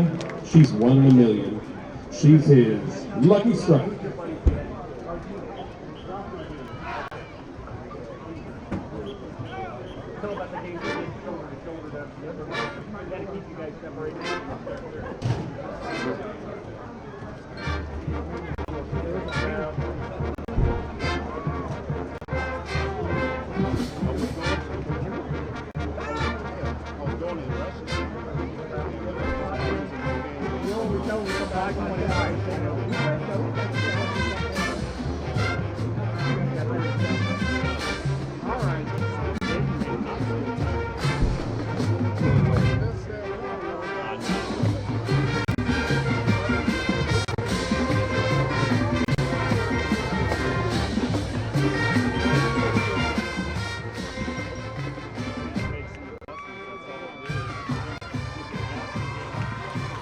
And we are back here at Wayne High School at halftime. Your Colerain Cardinals lead the Wayne Warriors 14-7. Your first half stats. Yeah, Colerain actually leading, as we said, 14-7, but a very close game. It's going to sloppily played, but pretty even. Colerain with 8 first downs. The Warriors with 7. Colerain has rushed the ball 19 times for 127 yards. Wayne been predominantly through the air, 12 carries and -1 yards on rushing. Passing, Colerain has thrown for 15. Wayne has thrown for 115.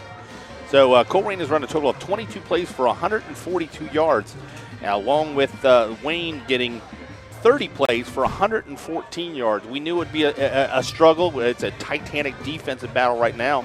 Colerain with the only turnover. They've got 1 fumble lost to them. Time of possession is pretty even. Wayne with 12:32 and Colerain with 11:28. So your leading rushers for the Wayne Warriors, Devin Nelson, 4 carries with 1 yard, and Cam Fletcher, 8 carries, -2 yards. For Colerain, MJ Flowers, your fullback, 12 carries, 67 yards with a long of 42. Hamza Abdul Wahid, 2 carries, 34 yards, 1 for 28 yards, and he's got a touchdown. Freddie Johnson, your quarterback, first-time starter, 3 carries, 20 yards. He's averaging 6.7 yards a carry. Jalen Thomas got 2 for 6.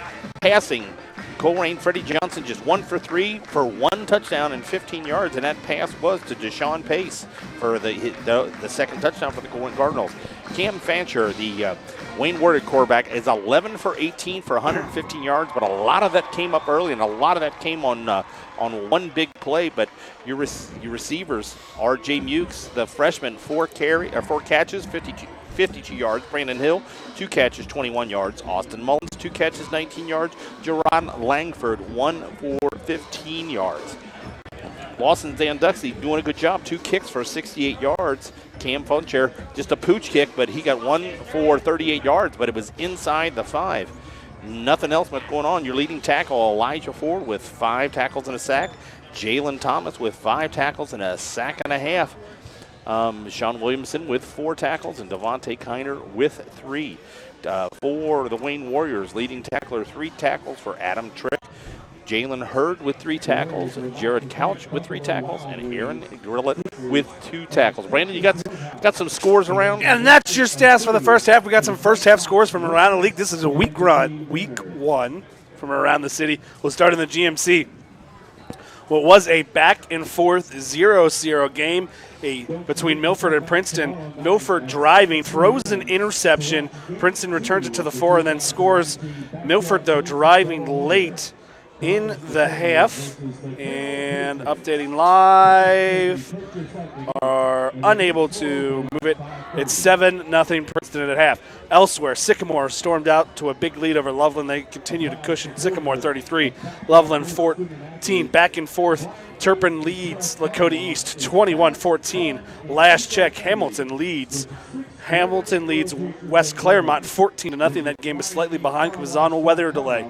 Big score in the first half belongs to the Middletown Middies. They lead West High 41-0. They will have a running clock to start the second half. Elsewhere, Fairfield leads Centerville 26-0 at halftime. And Springboro laying it to Mason. They lead the Comets 27-0. no score reported from Oak Hills East Central.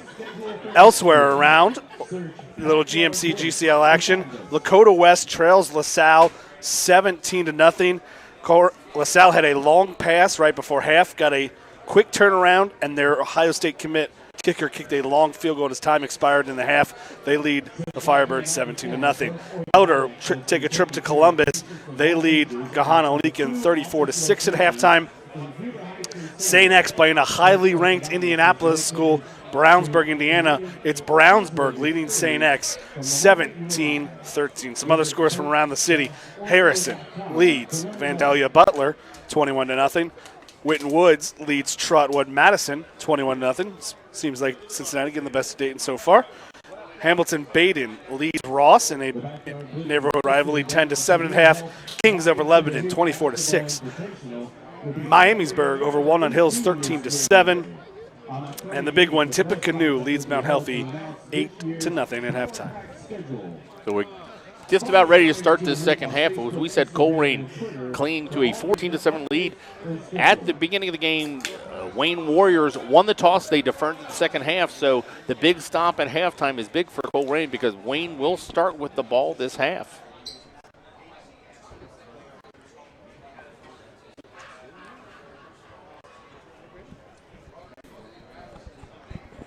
Hey, Chris, how was your dinner?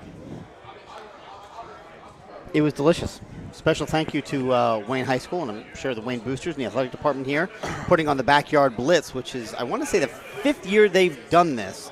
I think it has 6 years, or maybe 4th year here at Wayne, but every year they have this promotions company, and they do the Backyard Blitz. This year it's 2 games. Of course, the game tonight, Colerain versus Wayne, and then tomorrow night, I think it's Dayton Carroll versus someone. Yeah, Wayne doesn't normally come down to Cincinnati for the Skylines. Yeah, so they have their own little. They've worked out and they've created their own thing. So 2 captains for each team. Damian Bowles for the Warriors, Sean Pace for the Cardinals. They'll do the what is basically just formality. Just reiterating what happened pregame, as we said, Wayne had won the toss. And they correctly choose to receive the ball in the second half. This decision has been made, and Wayne will start the ball. It seems a little crazy, but it is an actual rule. It is a rule. It occasionally does happen that a team chooses to kick twice, especially in field conditions where there's a lot of wind maybe. Field position is going to be at a premium. So sometimes teams will just choose to defend a certain end each time. Yeah, no weather affecting us tonight. Kind of hit some storms on the way up here, but calm winds, a nice, for an August football game. You're normally dealing with a lot of humidity and a lot of heat. It's we haven't seen the weather effect. I mean, it's a beautiful, beautiful night out here. We'll see it early in the season. Are we going to see a lot of teams maybe cramping up as we get into it? We see several two-way players from Colerain conditioning going to be really big at this point. But on the same token, we've seen that Colerain defensive line really grind into that Wayne offensive line and see if they continue to create chaos in the backfield. Well, and you know what I've noticed in football, when you get the players that are cramping, it's the guys with no body fat. It's the skill position players that you see cramping.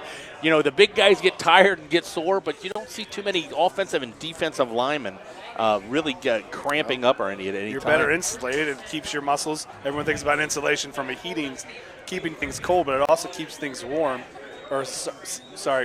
Strike that, reverse it. Never mind, I'll stop talking. Yeah, good try. Cameron Ott's going to line up the ball, kicking it from My point was cramping is caused by overheating of the muscles, not dehydration, but yeah, so.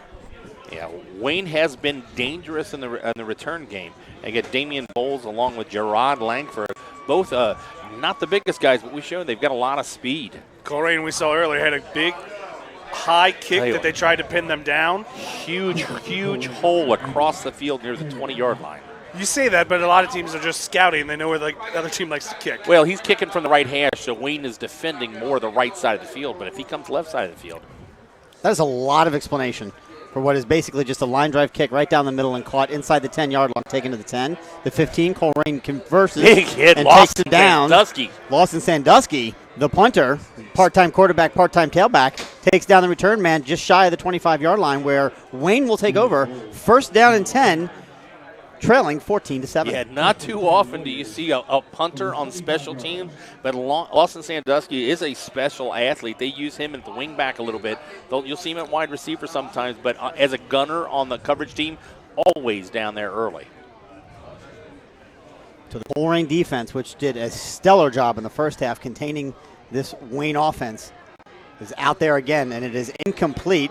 Fancher dropped back and looked to pass it out, a wide pass to number 3 in the right flat, and it fell just short. Looking for the freshman R.J. Mukes III, coach's son again. Yeah, Devontae Kiner, who's been forced into duty, the starting defensive back, kind of went out early, we believe, with an ankle. Single coverage out here on the talented freshman, but pass underthrown, 2nd down and 10.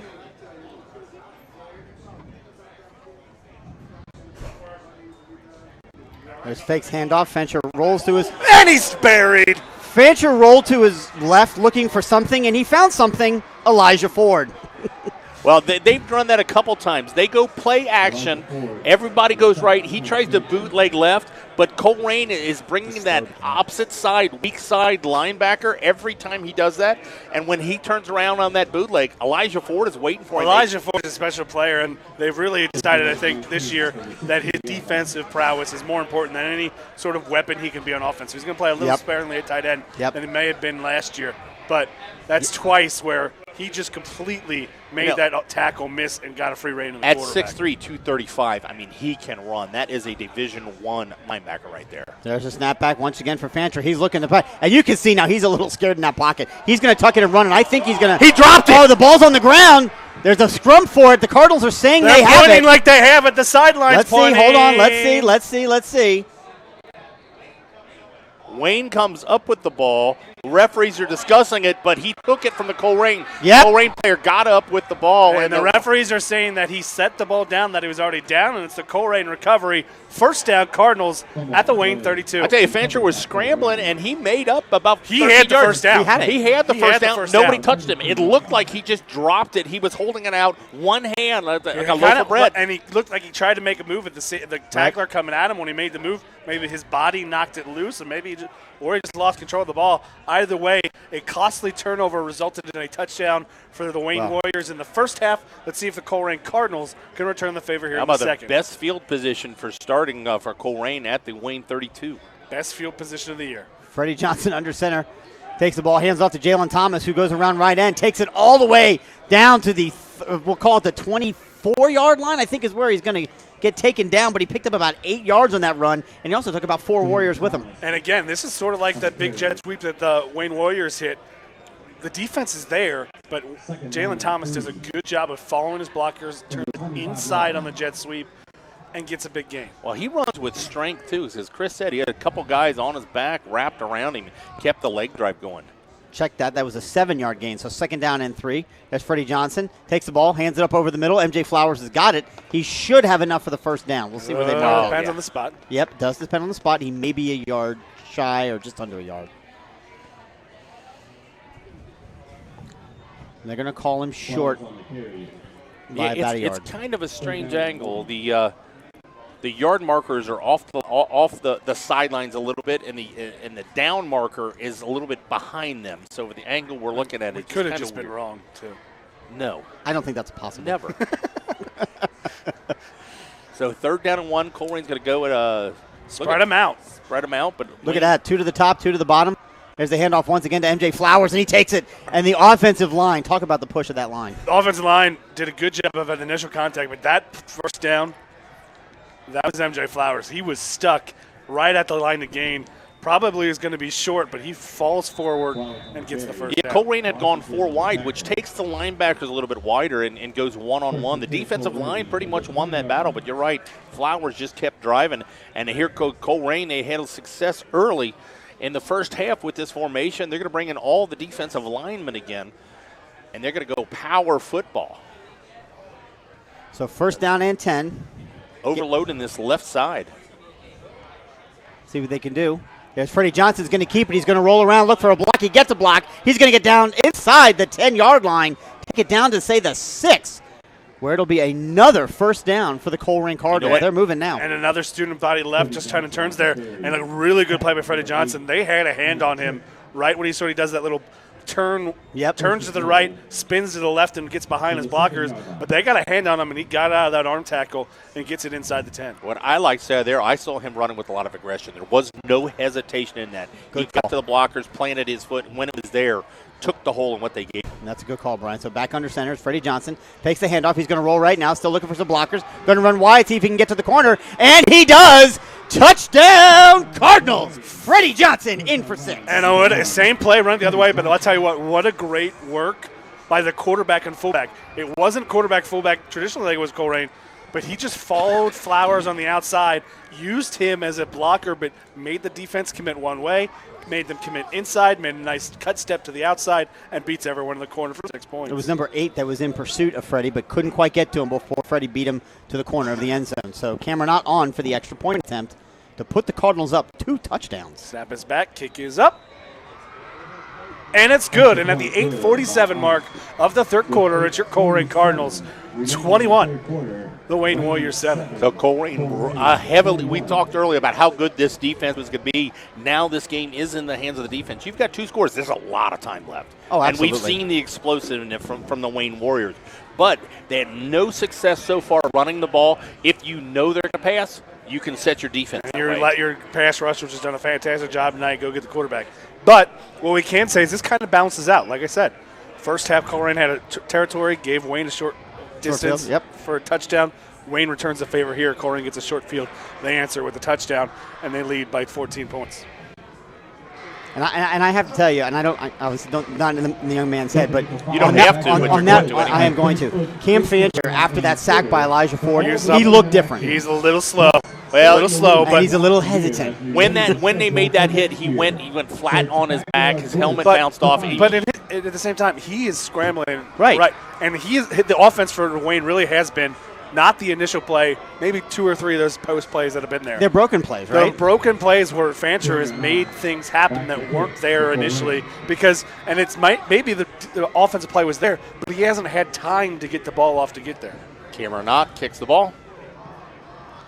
It's a high kick, going to be caught inside the 5-yard line. Cameron not able to get it into the end zone yet. Pursuit by the Cardinals on special teams, and man makes a miss, and he stays on his feet. I'll tell you what, the special teams returns for Wayne are killing the Cardinals tonight, all the way out to the 50-yard line. Well, that's J-Rod Langford again, the 5'7", 140-pound. You know who he looks like right there, remind me of? That's Tyler Williams 10 years ago. About the same size, and I tell you what he does is he just goes. You want your return man to create his own holes, and it was well blocked, it was well covered, but when you're only 140 pounds, you don't need much of a crease, and he took advantage of it. Yeah, Wayne Warriors, the 49-yard line. Their own 49-yard line are the Wayne Warriors, first down and 10. 5 in motion. Fancher drops back, looks to pass, and there is Jalen Thomas, who was there. I don't even know how to describe that play. Jalen Thomas was in his face on a screen pass. The ball got passed. That's our nose tackle kind of limping off a little bit. May have got rolled up on a little bit.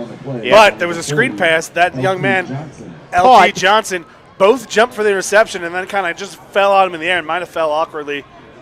The screen pass was caught, and then the receiver was immediately tackled for a 3-yard loss. So that's why we're now sitting second down and 13. So once again, another negative play generated by the Colerain defense. Another equipment malfunction. Xavier Kendall's going to have to come in the game. Backup linebacker into the game, Brian Beavers, we've seen his action on both sides of the ball for the Cardinals, will move into the middle linebacker position. What number is he? 23. Okay. Yeah, Wayne has had success when they run the timing routes and just 1, 2, 3 throw the ball. When they've gone plain action, Colerain has just had pressure all over him. Empty backfield, 5 wide, men out. Fancher looking to throw, and it's a pass down the sideline, and it is out. It was past the intended target, almost. And if it was on target, Sean Williamson's right there. I think that's really a throw and a hope intended for Brendan Hill. And he's 6'5", so you take that chance with a 50-50 ball with him. But Sean Williamson is in perfect position if the ball is on target. Yeah, Williamson only listed at 5'8", going against 6'4". That hitch and go, it was well covered. You could see the height. You could be perfectly covered, and he's still 6 inches taller. And I think we might get a delay because that was lightning. But the referees are going to let it go. That was lightning, or it's the scoreboard. I can't tell. I think it was the scoreboard. Okay. Snap is back. Fancher looking to pass, throws it across the middle, and it is caught by number 3 for the first down, past the 40, down to they're going to mark him right at the 40. It's that same skinny post again. It's been there on 3rd down and 10, 3rd down and 15. It's been there. I'm surprised they haven't tried to do that more on 1st down. It's that 1, 2, 3, just timing routes. But Fancher hasn't had the time to set his feet to get there. Yep. They don't have 3rd down completion isn't on these stats. I'm curious what that is. It's very high for Wayne. There's a rush again. There's another pass out, and it's skips in front of the intended receiver. So it'll be incomplete, 2nd down. Jalen Thomas probably caused that bad throw. Yep. We've seen a lot of substitutions, and we're used to the defensive backs and secondary playing both ways. We're seeing your starting left tackle, Kawasi. I'm going to pronounce it. I don't know how to pronounce his first name. Kawasi Jones is getting Quasi. I believe it's Quasi. Quasi Jones. Thank you. That's a better way to say it. I think he's Quasi. He's getting it now with the defensive I'm line. sorry, Mr. I have no Jones. idea what I was about to say. Thanks, I believe guys. I know his father, so be careful. Yeah. So interesting. So now we've got 2 tailbacks in the back, split either side of Cam Fancher, right in the middle. Yeah, 2nd He down and takes 10. the ball. Looking for a little bit more protection. Yep. Pressure up through the middle. Fancher is again asked to flush. He's going to tuck it in to the side and keep it to run. Stays on his feet. He's going to have enough for the 1st down. He's going to take it all the way down to the 25-yard A line. late flag. It looks came after the play. They might get one of the Wayne Warriors from coming. No, it's going to be – I think they're going to get the back end of it, kind of trying to block Colerain Cardinal. Yeah. I don't think this was intentional by Owens. He was being blocked by the Wayne Warrior, and the Wayne Warrior receiver doing what he's supposed to, plays the whistle, but in doing so, he kind of puts Owens into Fancher, who just got tackled. Referee sees it as a spearing, but that's the way it goes. And that's a huge penalty. That's a huge penalty against the Cards. It's a 15-yard personal foul. Takes it down to the 13-yard line, 1st and. Whether intentional or not, he Right. hit the quarterback who was already down. Yep. Snap back to Fancher. He takes it off, hands it off to 30. Devin, he's got it. He's going to get down to about the 10-yard line. Going to pick up 3 yards on that play. Devin Nelson on the carry. Devin Nelson on the carry. Bess on the tackle. Michael Bess, or Mike Bess. I think he's Mike Bess now on the tackle. Well, Cardinals are trying to defend 10 yards here, see if they can keep him out of the end zone. I'm guessing the fact that we haven't seen a punt or a field goal attempt, that this is 4-down territory for the Wayne Warriors. This is close enough. You get a couple yards, and it's almost an extra point. So they do have an extra point on the board.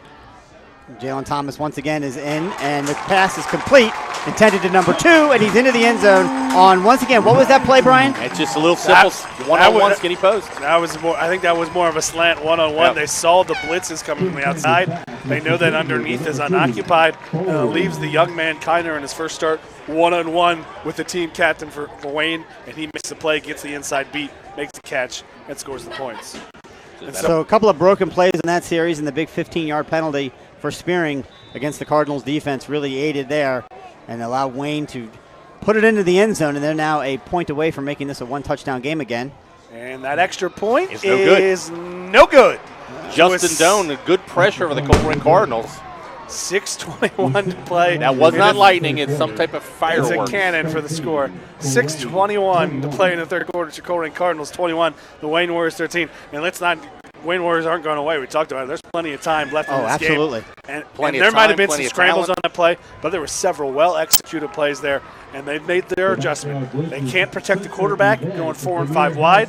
They brought 2 guys in to personal protect, and now they're going to try to dink and dunk and try to find some space. On October 8th, the press conference will be held to announce this year's. Or they'll just have Fancher run around and make plays. Want to invite everyone who's listening, if you're in the Cincinnati area, next week is a big week. It's our home opener. Not only that, but it's against the that blue team from North Bend Road, and you all know who that is. So always a great game, always worth attending, and certainly not going to be coming to an end anytime soon, even though Tom has left. Coach Sean Cutright has voiced his verbal opinion that he absolutely wants to keep the series with St. Xavier going. So next week, home opener against the St. Xavier Bombers. If you're within the sound of my voice, get to Colerain High School on Friday night.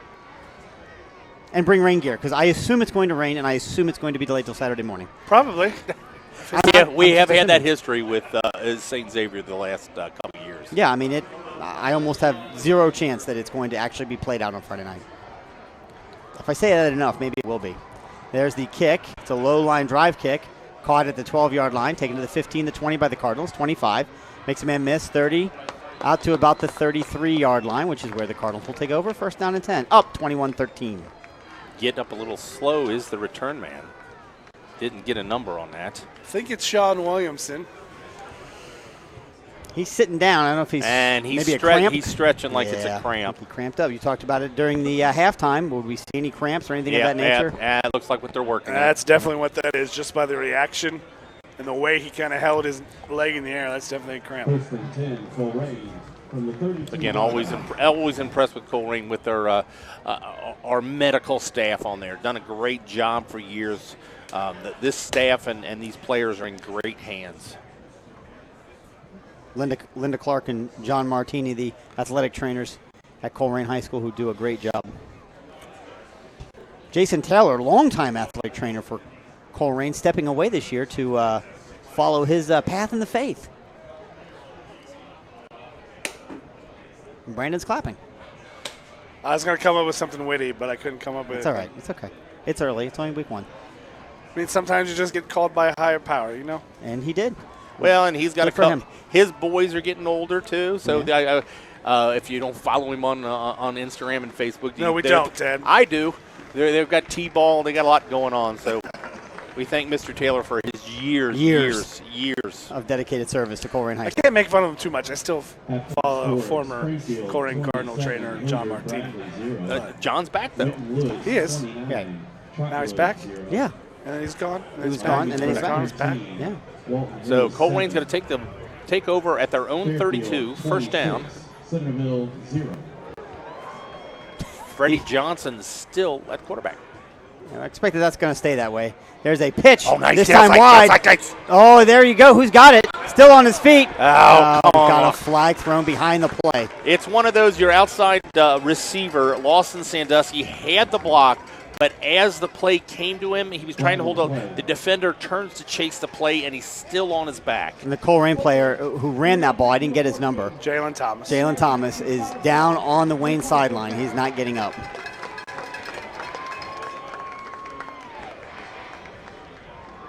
And that's a painful penalty, the holding penalty that was called. It's a 10-yard penalty, and it takes it all the way back to the 21-yard line. It was behind the original line of scrimmage. Yeah, we had Jalen Thomas.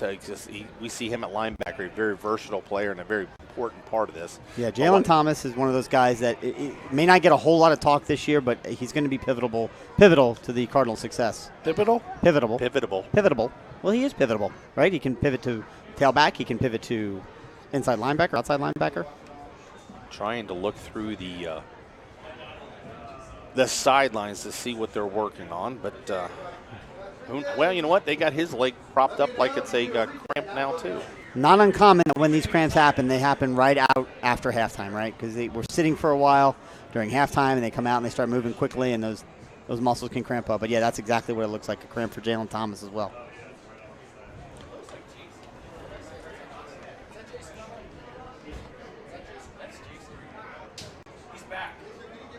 Our crack new stat crew has just noticed that is Jason Taylor on the sidelines.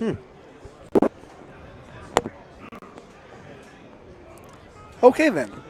But I tell you what, though, there are 3 Colerain trainers, about 4 people from Wayne, all concerned about the players, which is a great thing. You've got great competition, but you've got great compassion for each other.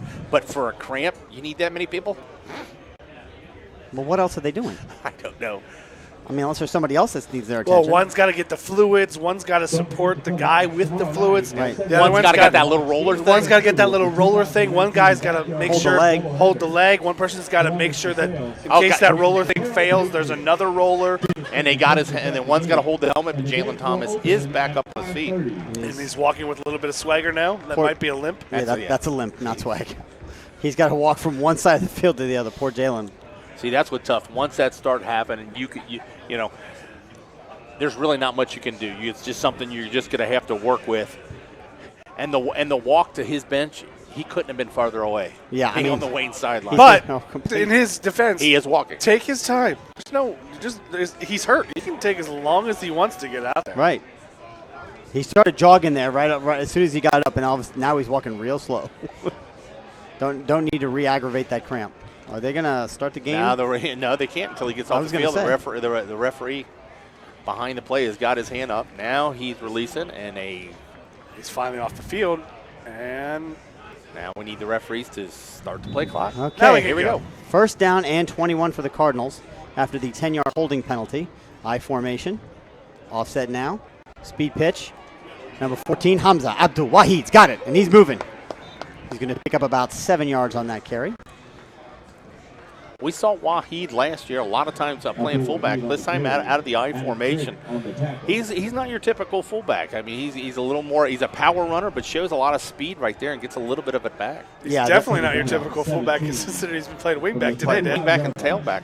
And that's where he'll be this year because he is truly not the fullback that this offense needs. So again, back in the I formation, 2 split wide to the left. Freddie Johnson under center.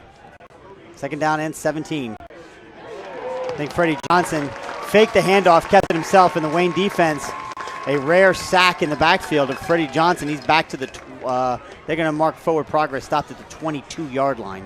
Makes a great decision not to pitch that ball there. Yeah. Wayne reads it, and what we used to say, live to make another play. You take the loss and not the turnover. So that's a 3-yard sack back from the 25. So it makes it third down Back to the 21. Third down and 21. Third down and 21. So what do you run on third and 21? Third down and 19.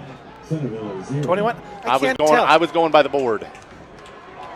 It's third down and a lot. They brought Deshaun Pace and gone 4 wide. Then Freddie Johnson fakes the handoff, keeps it himself, trying to find some running room, and there's absolutely nothing there. Picked up, I think, maybe 1 yard on the play. Yeah, they spread him out 4 wide, and they just went quarterback option, and he kept the ball. But Wayne's defensive line really got off the blocks, and there was really nowhere from the run. So Lawson Sandusky is going to bring back into the ball game to kick. Yeah, and really after that long penalty, you didn't get positive yards in second and third down. You can't be you're not happy that you get the first down, but you're also happy you didn't do anything worse to your cause there. Yeah, well, but the problem is you've got a punt now to a special teams unit that has proven they can get big chunks of yards. Almost blocked, but good punt by Lawson Sandusky. No, It's a good punt, but it's a good punt in the wrong direction as that ball went out of bounds. It went long in the air, but it was to the sidelines. But you know what? I'll take that. Because I don't want to put the ball in the hands of their return guys. They're rattling off 20, 30 yards every time they touch the ball. Now they've got to start at the 47-yard line. Yeah, but that's only about a 22-yard net punt. Okay. I'm sorry. I've seen enough from the special teams unit from Wayne and our lack of ability to stop them that I'll take that. I mean, yeah, you would have liked to do it a little bit further, but it is what it is. So Wayne 3 wide. They've gone back to the pistol. They've got 2 personal protectors, 1 to the right of the quarterback, 1 behind him. The wide receiver on this side flexed a little bit. Yep. Is that the freshman? That's freshman R.J. Mukes, Coach's son. And the Colerain defensive front has done a good job. There's been a couple times they've jumped, but they haven't crossed that line of scrimmage, and they haven't picked up a penalty because of it. So that'll be 5 yards from the line of scrimmage, making first down at 15. Neither team really doing themselves a lot of favors in the turnover and penalties department. No. And again, the game, I think, is playing out exactly the way we thought it would. There have been penalties, mistakes on both sides of the ball. Both teams are learning and they're growing, and they're going to get better by playing each other. And that's what you like to see in week 1. Play a tough opponent, see where you are.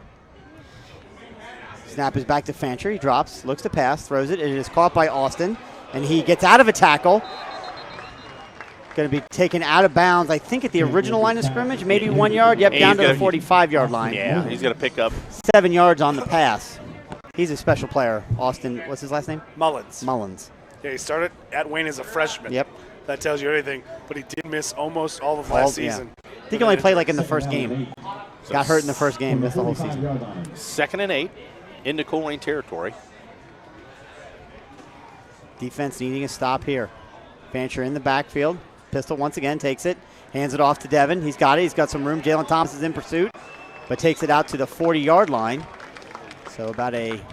Where were they? You've got another Colerain Cardinal down. Now it's the same Colerain Cardinal down. Sean Williamson back down with a cramp. Can't stress enough the importance of proper nutrition. Yeah. Days before this game, right? It doesn't start today. It started 2 days ago. Nutrition, hydration, it all goes together. Yep. Colerain already down a defensive back, losing one of their starters in the first series. Well, it looks like he might not have been hurt, or maybe he was hurt and never got a chance to backfield because Connor's done such a good job. But it is Mofo's walked into the field of play, but that's huge. Williamson is your number one corner. But you know what? He got up pretty quick after that cramp. I mean, I know, but it is what it is. Like Chris Right. said, once you get it once and it starts to. I said that. He said that. Oh, like that, my father. He never. And once they start, right, they don't really ever go away for quite a while. Just like children. Yes. Good analogy. Love you, son. Yep. 3rd down and 3. Ball at the Colerain 40. So 3 split wide to the right, 1 split to the left. Still in the pistol formation. Yep. They can do a lot here. Quarterback's Fancher has just showed he can make plays, so they can run or pass here. Nelson in the backfield again. Fancher takes it, drops back, looks to pass. It's a quick pass over the middle, and it's caught. No, it's not. Oh, it's not. Incomplete pass. And they went right after the substitute of Mofa, and he steps right into it. It's just a double move inside. Ball's incomplete. Inside in. Just an in on the outside, one-on-one, and Amofa steps right in. It's a quick hit play, and it's knocked away. And it's another 4th down opportunity for this Wayne offense. 4th down and 3. Now watch how deep his shotgun snap's going to be. Normally it's about 4 yards. If he goes about 5 or 6, he's going to kick it. He's kicking it. You're calling the kick? He's kicking it. Yep, there he goes. He drops back. Doesn't mean he still can't throw it out of this formation, though. That's right, but he is back far enough that you'd think he'd kick Colerain it. does not have a return man back, and Yep. he kind of shanks this one. And it's going to take a bit of a Colerain bounce. Wayne stops it, but it's all the way out to the 15-yard line. So good defensive stand by the Cardinals. What was to that force young the man's 4th down name? We play. saw this last time we played Wayne. Weaver?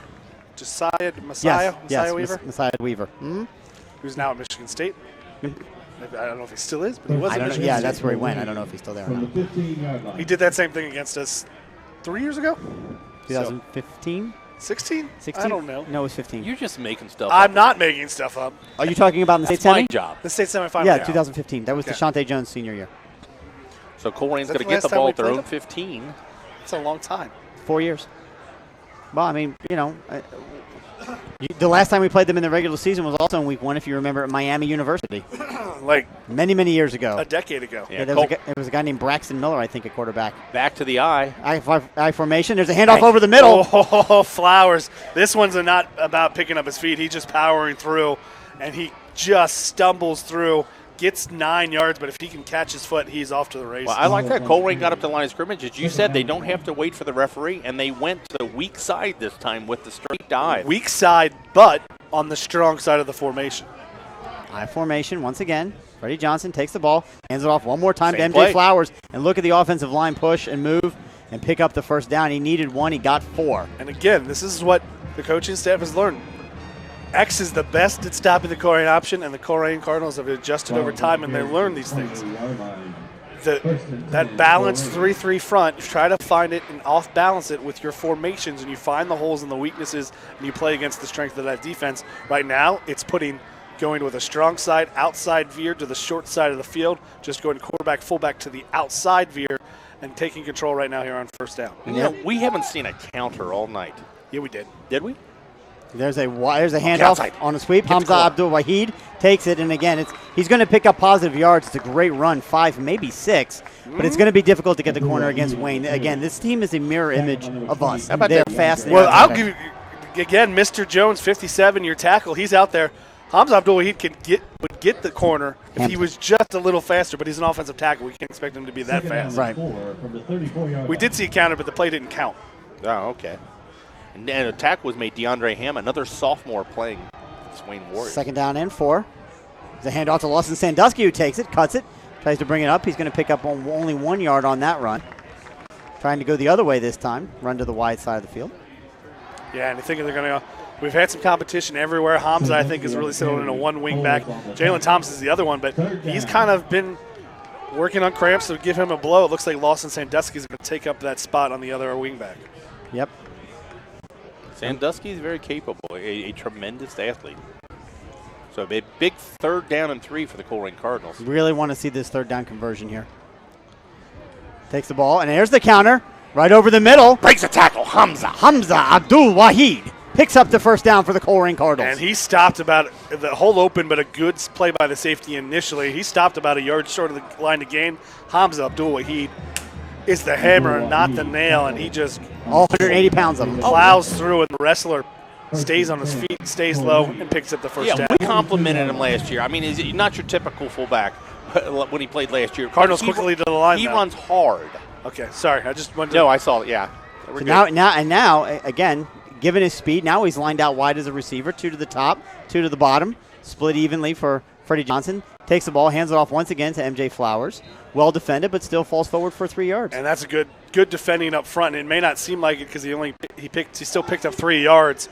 But if that offensive line can just get that little extra turn there, they didn't get the turn on the up front on the defensive line. But if he gets that turn, Flowers has a lot more space. He doesn't have to adjust his initial momentum.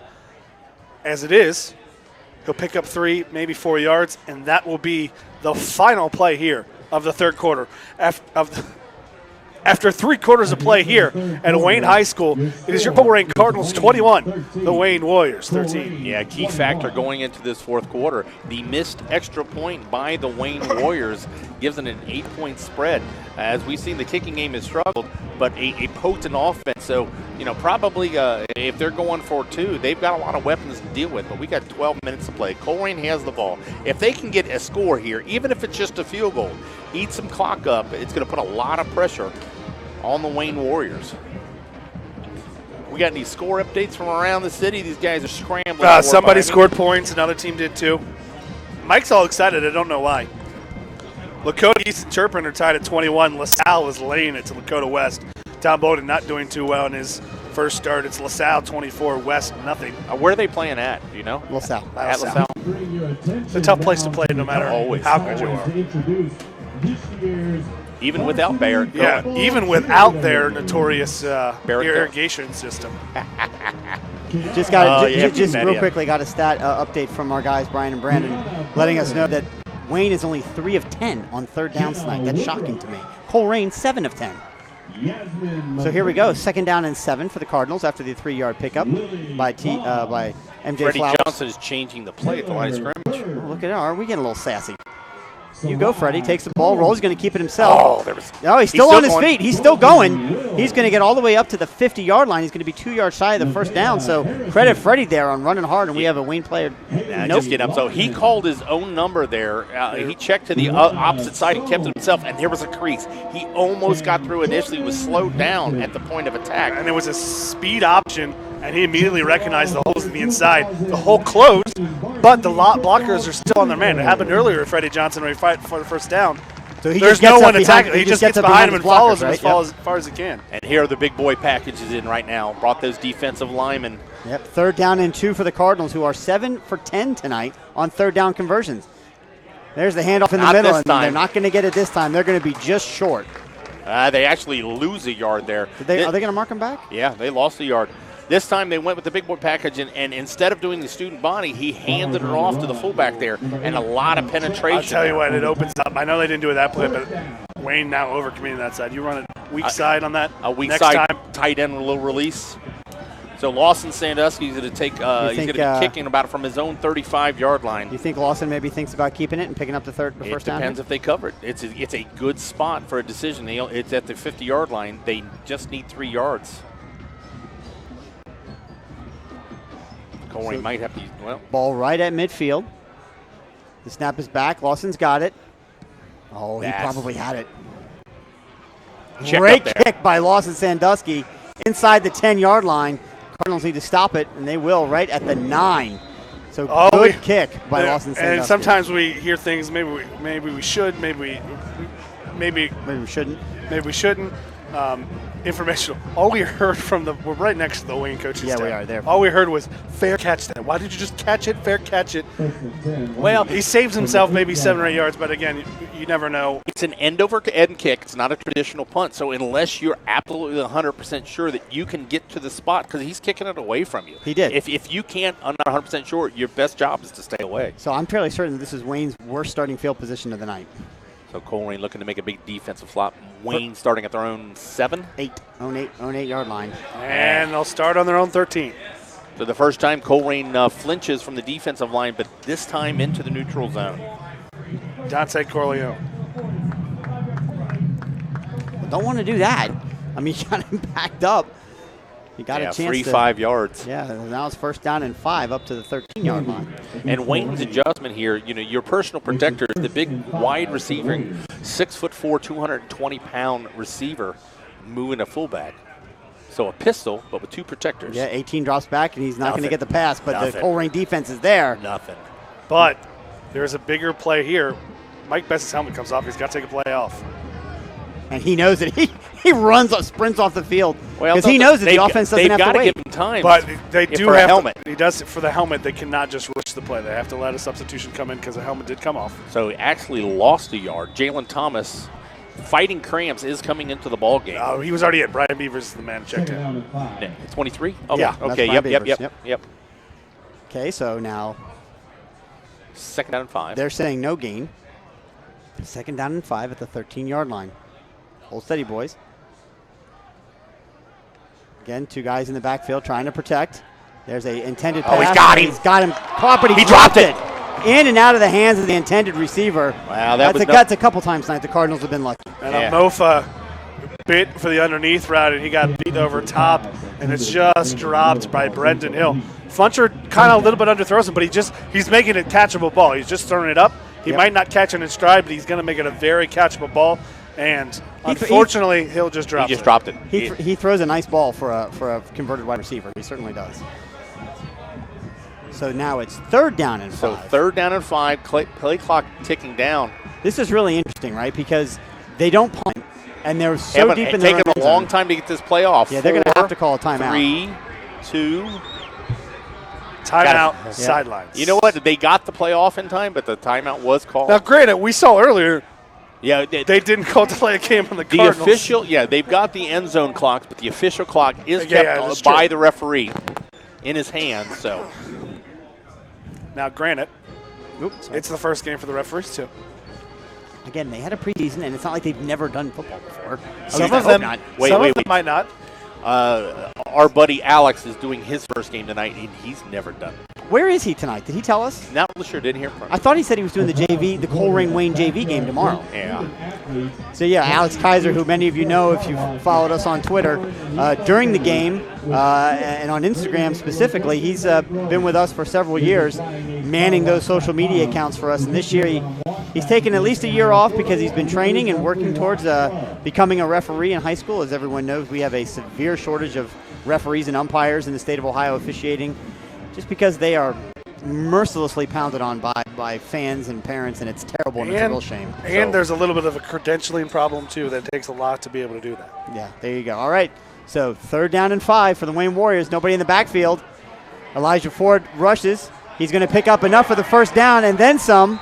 Is Cam Fancher just basically eludes all the tacklers. Again, he is slippery, and Now- it's a huge run on third down. What they did there, they allowed Elijah Ford, who's been coming free to the outside and putting up pressure, they allowed him to come in and then blocked him inside the quarterback, which will, took away the contain. I think you're giving them more credit than you Broken deserve. play. I just think Kid Fancher made a fantastic play. well, a little both.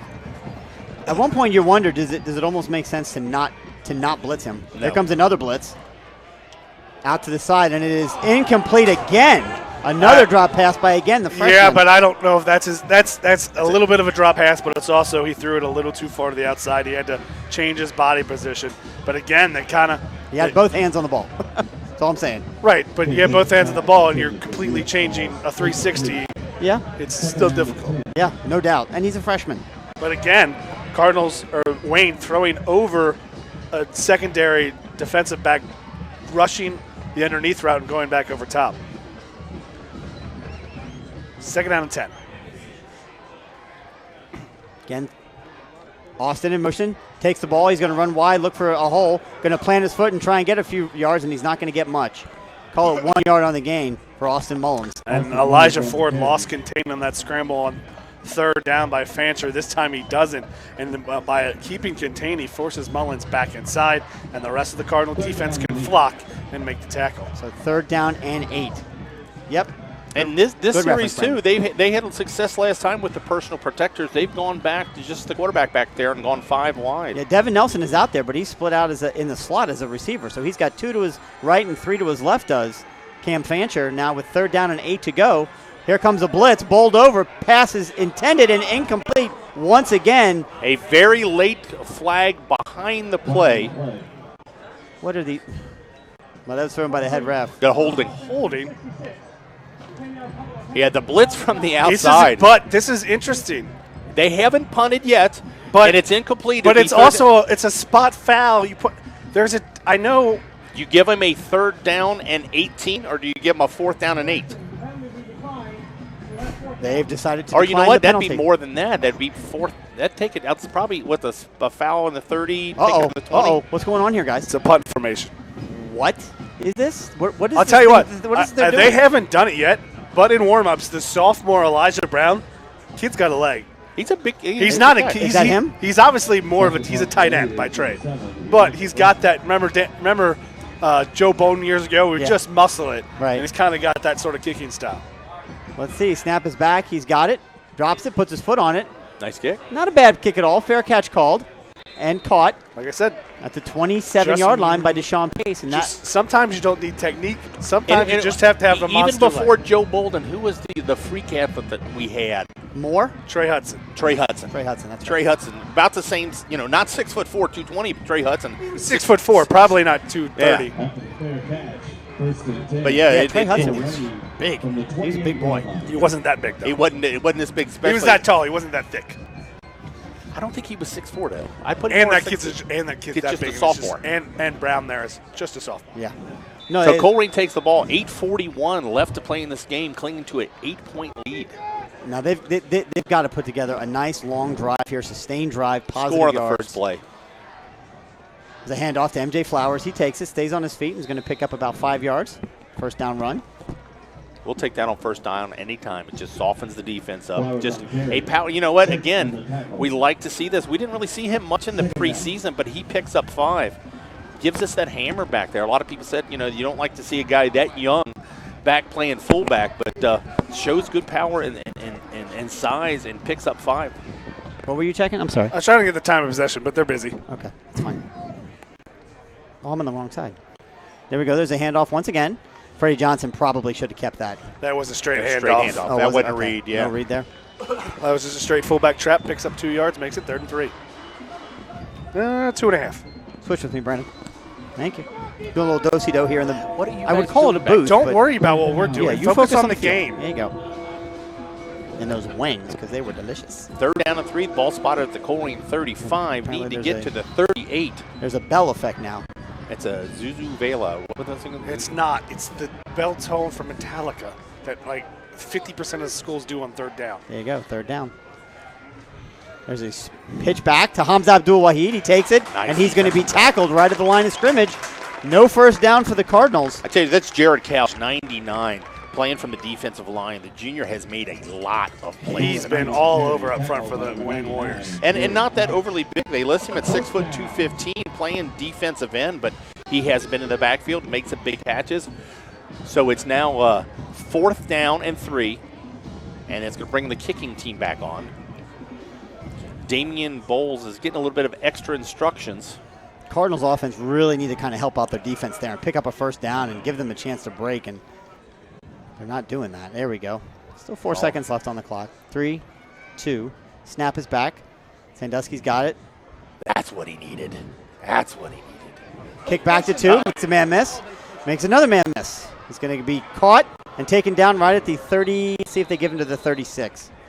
They may stop him at the 35. Tell you, We'll Bowles see. did a good job there. I thought he, did that knuckleball Australian style kick. I thought he got it past him. It almost looks like a center fielder right there. Ran it down and picked up about 12 yards on the return. Sean Pace really wanted to block in the back there. Didn't get it. First down Warriors on their own 35-yard line. And the Colerain defense has been out there an awful lot this quarter. Approaching 6.5 minutes left in the game with the Cardinals up 1 touchdown, 21-13, 1 score. Can tie this up. Again, nobody in the backfield for Fancher. Yeah, we're 3 to his right, 2 to his left. And there's a good rush by the Colerain defense. Knocks Fancher on his butt. He tried to complete a pass, but it fell incomplete. They were looking for that little bubble screen right there, and he had to get rid of it early. Colerain was over that. And I don't think it was a bubble screen. I think it was a tunnel screen. But because the pressure was there, it forced the pass to go that he had to bubble out to go get it. But Colerain had it so well defended. If that I pass don't is know. where it's supposed to be, Colerain's all over that. There's also a chance that it's for a touchdown because Was that Jalen Thomas on the knockdown? If the initial touch isn't there, there's no one behind it. So here we go. Once again, now he's got two guys in the backfield. Fancher takes it. It's a straight handoff to number 30. He's got it. He's going to take it up past the 40 to the 41-yard line. So 6-yard gain on a more traditional handoff. Yeah, they went back with the pistol formation with the two personal protectors. They've been effective all this. And a really good job at the backside of the offensive line there for Wayne. The initial push was there. Best fills the hole, and the running back takes it the opposite way the hole is and picks up positive yards. So 3rd and 3 now. Once again, this is snap and a handoff to Devin Nelson. He's got enough for the first down. Jalen Thomas was on his back, but he went for a ride for about 5 yards. And this is something I would think that I would have expected Wayne to do this a little bit sooner in the game. But I think they tried, but they had such little success running the ball, they kind of abandoned it. So here we go now. 1st down and 10, ball at their own 49-yard line. Wayne driving. Snap is back. Oh, turned the wrong way on the handoff, and he's going to get taken down for the easiest sack that Mike Best will ever have. I don't even think he's going to get credit for a sack unless our stat crew gives it to him. See, Fancher just sort of realized that the play was busted and just kind of fell on his butt. Yeah, everybody goes left, quarterback goes tackled. right. That's all He didn't get tackled. He just fell. He just went down. He never got tackled. He did get touched. Yeah, but it doesn't matter if he's already down. Okay. So loses 3 on the play. 2nd down and 13. So once again, 2 protectors now to Brian's point from earlier in the backfield. Cam takes it. It's a nice, easy snap back. Drops back, looks to pass. He's dancing. Oh, Cardinal had his hands on him. There's a pass across the middle. Caught this time. Once again, it's number 18, Austin Mullins. Is he going to outrun the Colerain defense? Nope. He's going to get taken down just short, but inside the 5-yard line. That is a special talent, Austin Mullins. I tell you, you give Cam Fancher credit again. Another busted play, another scramble play. Dante Corleone beat his man right away. Got in the quarterback's face and forced a scramble. Yep. And in the scramble drill, Fancher finds a man. And Colerain's defense better get set. Fancher takes it, looks, hands it off to Devin Nelson. He's got it and tries to take it up through the middle. I don't think he got in. He's going to be close inside the 1-yard line. So credit the Colerain defense there, at least extending this series for one more play.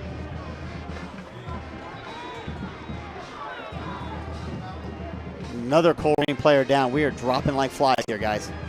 This is not good. Well, you know what this does? It gives you a little bit of time for a substitution and get a little breather there. Wayne had hit that big pass play, and they get down there. And with the new clock rule, they went right away. No huddle. But you're also going to lose your best player and best defender for at least one play. Who was that? I didn't see. It's Deshaun Pace. That's right. Team captain. Well, you know what? He plays safety. He's going to take the ball out from the middle, but he's your best defensive player who plays everywhere. Linebacker. It's another cramp. I remember a time not that long ago, and I'm certainly not saying anything here other than it was the other team that was having these problems, and now we've got 4 different guys that have gone down with cramps in the second half. And they're playing hard, and they're playing a lot. And it's no surprise that it's on defense that the cramps are happening because they have been out there a lot. The offense, outside of that additional score here in the 3rd quarter, really has not been able to sustain any kind of drive at all. 2nd and goal from the 1, 4:44 to play. And they've got the big personal protector. They've got the 6'5", 220-pound sophomore lining up fullback. How important is that missed extra point now? I told you it's huge. But they've got the athletes when they're going for 2. They spread it out. They can do a lot of different things. Colerain too many defenders on the field, but okay, they got him off. So Fancher now in the shotgun. Timeout, Cardinals. That is their first timeout of the second half. Cut right salt something defensively. When you've got a head coach that used to run your defense and he relies heavily on that, we'll take that. It's a big play. You'll lose your top defender, and then you have a substitution issue. You take maybe a substitution penalty, but he also sees that whatever defense he called is not the one he wants there. Now with the timeout, can Deshaun Pace come back in? That was going to be my next thing I asked. I would think if he's ready, Deshaun can come back in. You hate to have to But burn he's on the trainer's table Is he on right the now. table still? Okay. Well, then he certainly is on that table. He's not coming in right now.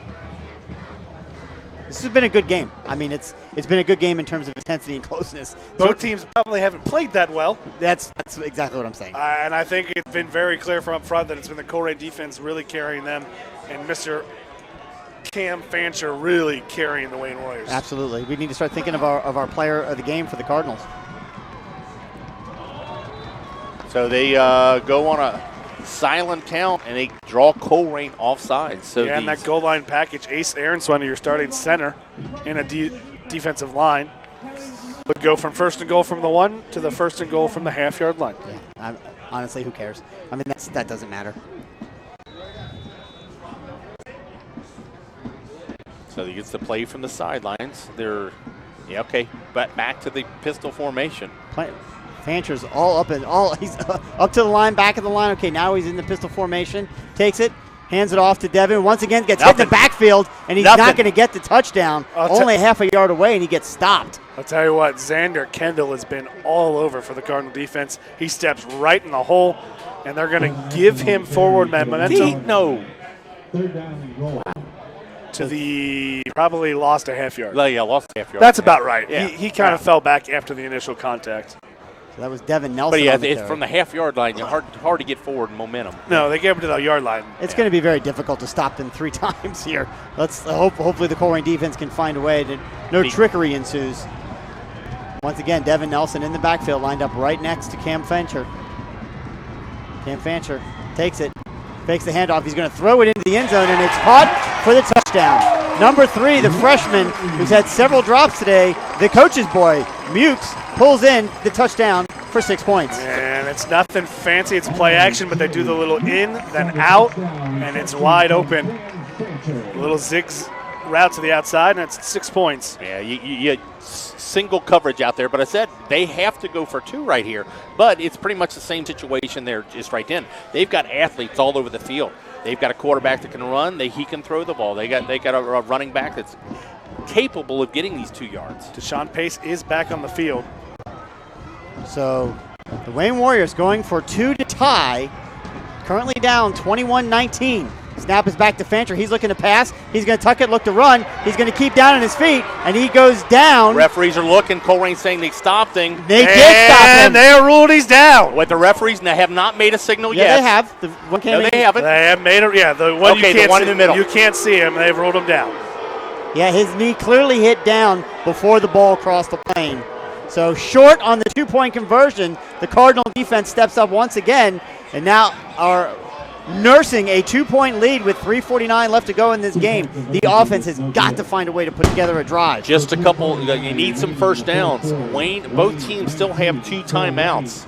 Chris, you can't clearly see from here if this didn't even You sound could. right. I know. I was going to say the same thing. We're at a bad angle. You're trusting that the referees got it right, but there's absolutely no way from this vantage point you saw his knee Well, down. maybe you couldn't. I mean, Chris, you're the one. You're older Chris, than I you're am, the and one who you're brings flexible. binoculars to the game. I don't have binoculars. You guys don't know what I did to my Exactly. eyes in the offseason. I got a bionic eyes for crying out loud. You have no idea. Way to make a dated reference there. Yeah, but what I saw, a lot of times you watch the reaction of the teams. Everybody's going to get up on a fumble and point that we've got it, they've got it, whatever. Well, the two But side judges. Colerain side celebrated right away on the tackle. Well, plus the 2 side judges were just waiting for the umpire in the middle to make the call, and really couldn't see him of all the chaos of the players kind of surrounding him. Everyone looking, and I think Colerain started to celebrate. Wayne's complaining, and no one from the sidelines could actually see the umpire waving no good. So maybe too early. Credit to Fancher. I mean, he Might ran be hard. too Lost his early helmet for an on that. onside kick, but Colerain has brought up Hans' team a little bit closer. Not a powerful kicker, but he has kicked to spots. I'll tell you a what, couple though, times. if he doesn't kick this onside kick, If he kicks to those angles again, kicks to the 20, kicks to the hash. Now they drop back a little bit to the Cardinals. Sandusky pulls back a little bit. They know he's going to kick it to that right side. They went onside. And They went Colerain will take that all day. That kick goes about 5 yards. 5 yards. And It went right 5 out of yards. bounds. And wasn't sure if a Colerain player touched it and kind of pushed it No, out of it bounds just right took, there. It just took that bounce. Just took a weird hop. But, I mean, what field position is nothing, but really. Field position is It's everything. Yeah. Because now they're going to start off with the ball on Wayne's side of the field. He kicked the ball from the 40 and it went to the 45 and then rolled out of bounds untouched. So the Cardinals now get the ball on the Wayne 45-yard line. I don't Well, think that's the right call. Colerain hasn't too been early. able to move the ball on you all this whole Oh, quarter. you mean from that from From Wayne's the side? Wayne perspective, I that is totally not a agree. good call. It's too early for Yeah, I the don't know onside why. kick Yeah. as well as your defense is doing. Exactly. I say that, and Hamza takes this to the house right here. But Well, that would Oh, be- how about just a quick little pop pass to this slant? So under center, and whoa, holy moly, what was that? They are jumping the snap. They sent everybody over center. So even as soon as he got the ball, there were guys coming over. that was the defense. that was the mesh there. Someone stepped the wrong hole. Both teams with 2 timeouts remaining. 3:30 to go in the game. Colerain 2nd and 10. No gain on that play. They have got to find a way to get a first down. Get a first down. Correct me if I'm wrong. Is the game over with a first down? Just one? No, they have No. 2 timeouts. They got 2 timeouts. But you get a first down. Cam or not has a big leg, That's and true. he can make this not a field goal game. He can make it a touchdown game. There you go. So the Cardinals need to find a way to get that first down. They've struggled here in the fourth quarter moving the ball offensively. There's Freddie Johnson, takes on a counter and hands off to Hamza Abdul-Wahid. He tacks it out past the 40-yard line. The Wayne defense collapses on him, but he picks up 5 yards on the play. Timeout Wayne with 3 minutes to play. Yeah, they went back to the counter. We've seen that a couple times. We haven't seen it too often. We see what a good time to call it there. They pick up, make this more manageable, make it a 4th down and 5. 3 minutes left to play. Now becomes the question, is this 2-down territory for the Cardinals? Because you have the whole field, and Wayne really hasn't shown that they have a field goal kicker. Now, we don't know. Maybe they have Or on do you film. you fake the punt on 4th down? We can do that too. Again, it's all going to depend on field Hey, position, where they are on the field. We're and speculating what what's going to happen 2 and 3 Chris, we plays don't have from now. answers here. We're just asking We- questions. It all depends on what they do on this play. Just which saying. will determine I'm what they just- do I'm on the just- next I'm play. just saying.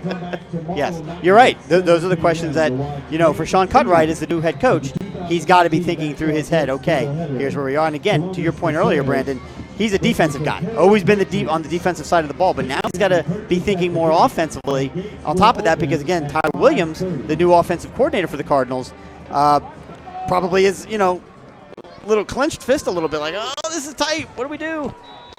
It's all learning process. The play clock was never set. There it goes. They just started it now. Man in motion for the Cards. Fake Lawson Sandusky. Yeah, fake motion does not draw Wayne off sides. So now they're getting a new play call from the side. Plenty of time. 10 seconds on the play clock. Freddie Johnson under center, I formation, takes the ball, fakes the handoff, and throws it. That little pop pass to Hamza Abdul-Wahid, who gets tripped up by the turf monster, but gets it all the way down to the 15-yard line of the Wayne Warriors. First down, Cardinals. Hamza Abdul-Wahid to the 15. If the pass is on there, Wahid has to go down low to get it. He makes a great catch, but stumbles a little bit reaching for the ball, trips over But you himself. give credit to Freddie Johnson. He had to get rid of that ball Yeah. as quickly as he Quick. can. Oh, yeah. But And- a great play call, and you've been sucking them in, and the first time we've really seen that play action underneath Hamza. Yeah, except You for nailed the it, Brian. except for the touchdown earlier. But the touchdown was to the tight end backside. This is play side. Well, and then Freddie Johnson's 5'10", tough to get over these big defensive linemen, but a great play. So first down 10 for the Cardinals on the 18. Fakes the handoff, going to follow his blockers through the hole. Hang on to the ball. Good tackle Hang by on to the ball. the Wayne defense. He's only going to pick up about 2 yards on that play. Timeout. Wayne Warriors, that will be their last timeout. And you got to wonder, now, Wayne's out of timeouts. Cardinals will be able to run 40 seconds, 40 seconds, 40 seconds, 40 seconds. 3 times. Did I say that 3 times Yes. or 4? 3 Right? times. You got to think maybe in this situation, You don't kick it. you don't kick a field goal. Don't risk the special teams play. Make them go The distance of the field. 85, 90 yards, whatever it ends up being plays. So That's an interesting philosophy. Well, a missed field goal, you get the ball at the 20. If you get stopped inside the 20, he's got to Exactly. go farther distance. Also, they have not showed anybody who can kick a field goal on their and team. the So two- you know that the only way that they're going to beat you is with a touchdown. And the 2 most dangerous plays we've seen from Wayne, Returns. their quarterback scrambling and their return game. I take it out of the special teams' hands completely. So, guys, during this timeout, let's take a minute here. Let's have some conversation about player of the game for the Cardinals because we're going to do this year as we I did have last year. no idea at this point. The player of the game for the Cardinals for wearecolerain.com. He's I going to could get go I could go Xander Kendall with a great game inside. I could go with Elijah Ford with all the sacks. I could go with Jalen Thomas with all the sacks and pressures. What about LT Johnson? LT Johnson has been a beast. Dante Corleone and Dom Owens haven't made as many tackles. Might just give it to the defense as a whole. We may have to take a look at the stats to try and help figure that out. 2nd down and 8 after the 2-yard gain by Freddie Johnson. Takes it, and once again is a counter. And we've got a hole in Hamza Abdul Wahid. Touchdown, Cardinals! Hamza Abdul Wahid puts the exclamation point on for the Colerain Cardinals, and it's on the verge of a 2-score game if Cam Renat can connect on this field goal. That is a huge play by the Cardinals. The C opening up, the offensive line doing their job. And that one's offensive line. A little bit of the counter is misdirection, but the way that one was run, that was offensive line opening it up. He cuts it inside, follows his blocks, is there for the score. And it's been a long time since we scored on an inside counter. How about that? So Colerain up 27-19 right now, 8 points, still 1 score. Need this extra point from Cameron Ott. Good snap back, hold is down, kick is up. Kick is He's good. And with 2:17 to play, the Cardinals with a precious 2-possession lead. They lead the Wayne Warriors 28-19. Woo, what a game. What a game. What a game, and a special night. Coach Cutright, in his debut, the Cardinals, are they going to be able to continue the traditions they have here? Are they going to do everything? You guys are awful excited. What do you guys say? Well, we're making this executive decision. Hamza really hasn't done much except score 2 touchdowns and possibly the game-sealing first down catch. I mean, maybe he Those is. last 2 plays? Yeah. Maybe? Hey, how about the player of the game, Coach Cutright? Yeah, Coach Cutright really wants our player of the game t-shirt. Yeah, I don't think he wants that. I mean, no one offensively has a No. your sophomore MJ Flowers is probably your leading rusher. It's a rusher, but he probably no one has close to 100 yards rushing. Right. I feel like it should be on the defensive side. I don't know why. I just do. Brian and Brandon here are having some first game troubles of their own. It looks like they've logged out of keeping stats. Or they've been kicked out of keeping stats. Oh, there we go. Now we're back in. So Cameron Don't Ott, feel bad, guys. Don't think he'll be kicking this one. Let's look for a squib here. Well, he's got to kick it to squib. You mean kick deep is what you're saying. No, To he's gonna squi- squib The kick active it. squib is a kick still. Let's see what Ott does. He approaches the ball, and it's a soft one, and it's a Pooch. high It's pooch a pooch. punch. Caught at the 21-yard line. Number 14 running wide, looking for some room, and he outruns wheels. 42. I'm telling you, they've all got wheels. That's why I don't want to kick it to them. Yeah, Well covered by the Cardinals. exact- Gets it up to about the 29-yard line. They're going to mark him at the 30. Although Yeah. they would have probably got 6 more yards and saved about 10 8 seconds on the clock if he lets that bounce out of bounds. Yep, Jaden you're right. Roberts returns to the 30-yard line. Or he steps out of bounds and touches it like we talked about. So that was, a 10-yard return? If that, Yeah, if that. Wayne starts on their own 30, no timeouts, 2:08 to play. They're down 9 points. Wayne with too many players on the field. There we go. Off the field comes again their senior leader at running back, Devin Nelson. Again, down. They have gone back to 5 wide. Here comes Jalen Thomas on the blitz. He's going to 3 is wide open, 7's wide open. there's a pass across the middle to But number if you're 7. the Colerain Cardinals, you're okay with that. Keep everything in front. Don't let them have the game-breaking play. Make them work it downfield. And they're going to move quickly with 5 wide receivers set every time. 3 to his right, 2 to his left, 2 on the short side of the field. Cam Fancher looking to create a miracle. Throws it deep down the sideline, and it is dropped. Another drop ball by the Wayne Warriors. And they That's a went tough right after the backup, Amofa, who's in. We haven't seen Sean Williamson since he went out earlier with cramps. And Mofa's, he is noticeably limping. Yeah. 2nd and 10. Cam Fancher's pass falls incomplete. 2nd down and 10. This game is far from over with the explosiveness that this Wayne Warrior offense has. Yeah, and that incompletion stops the clock. So first downs and incompletions are definitely Wayne's friend. Once again, 5 wide receiver bet. Cam drops back, looks a pass, and it is over. It's a high throw intended for number 2. Yeah, Is that it's 2 good. or 7? 2. Is it 2? Okay. 7's the much taller guy out there. Is he in the middle? Yeah. There he is, yep. And as good as a game as Fancher has had, that was all him. His receiver was there. Yep. He had time to set his feet, and he just missed it Oh. high. 7 is Elijah Brown. that's an adrenaline throw right there. 6'5", 220-pound sophomore.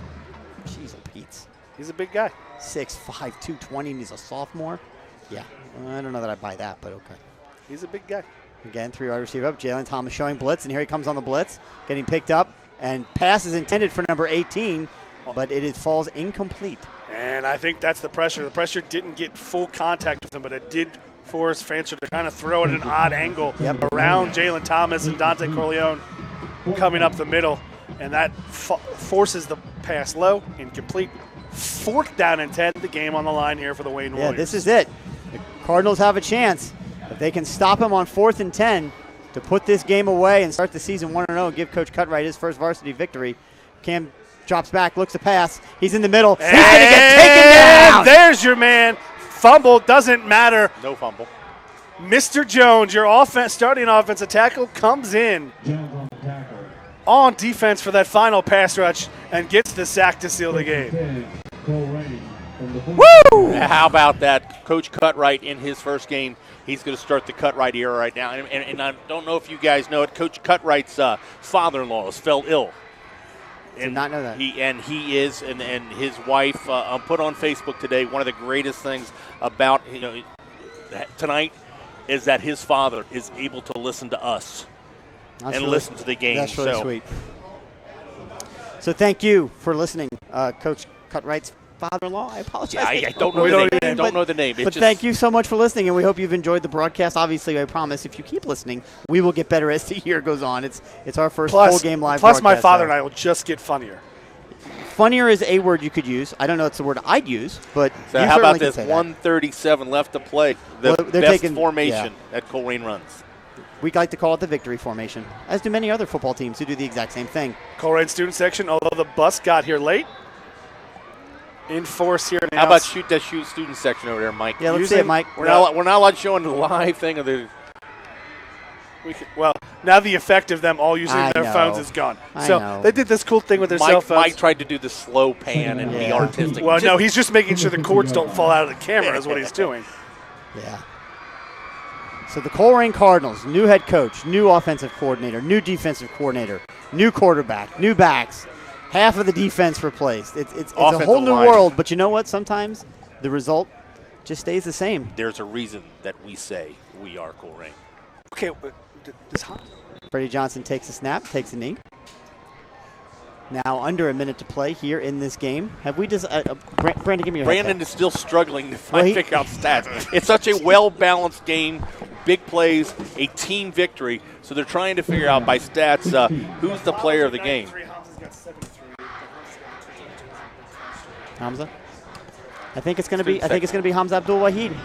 First varsity touchdown too. First 2 varsity touchdowns. First 2 varsity touchdowns. The catch just pretty much really put an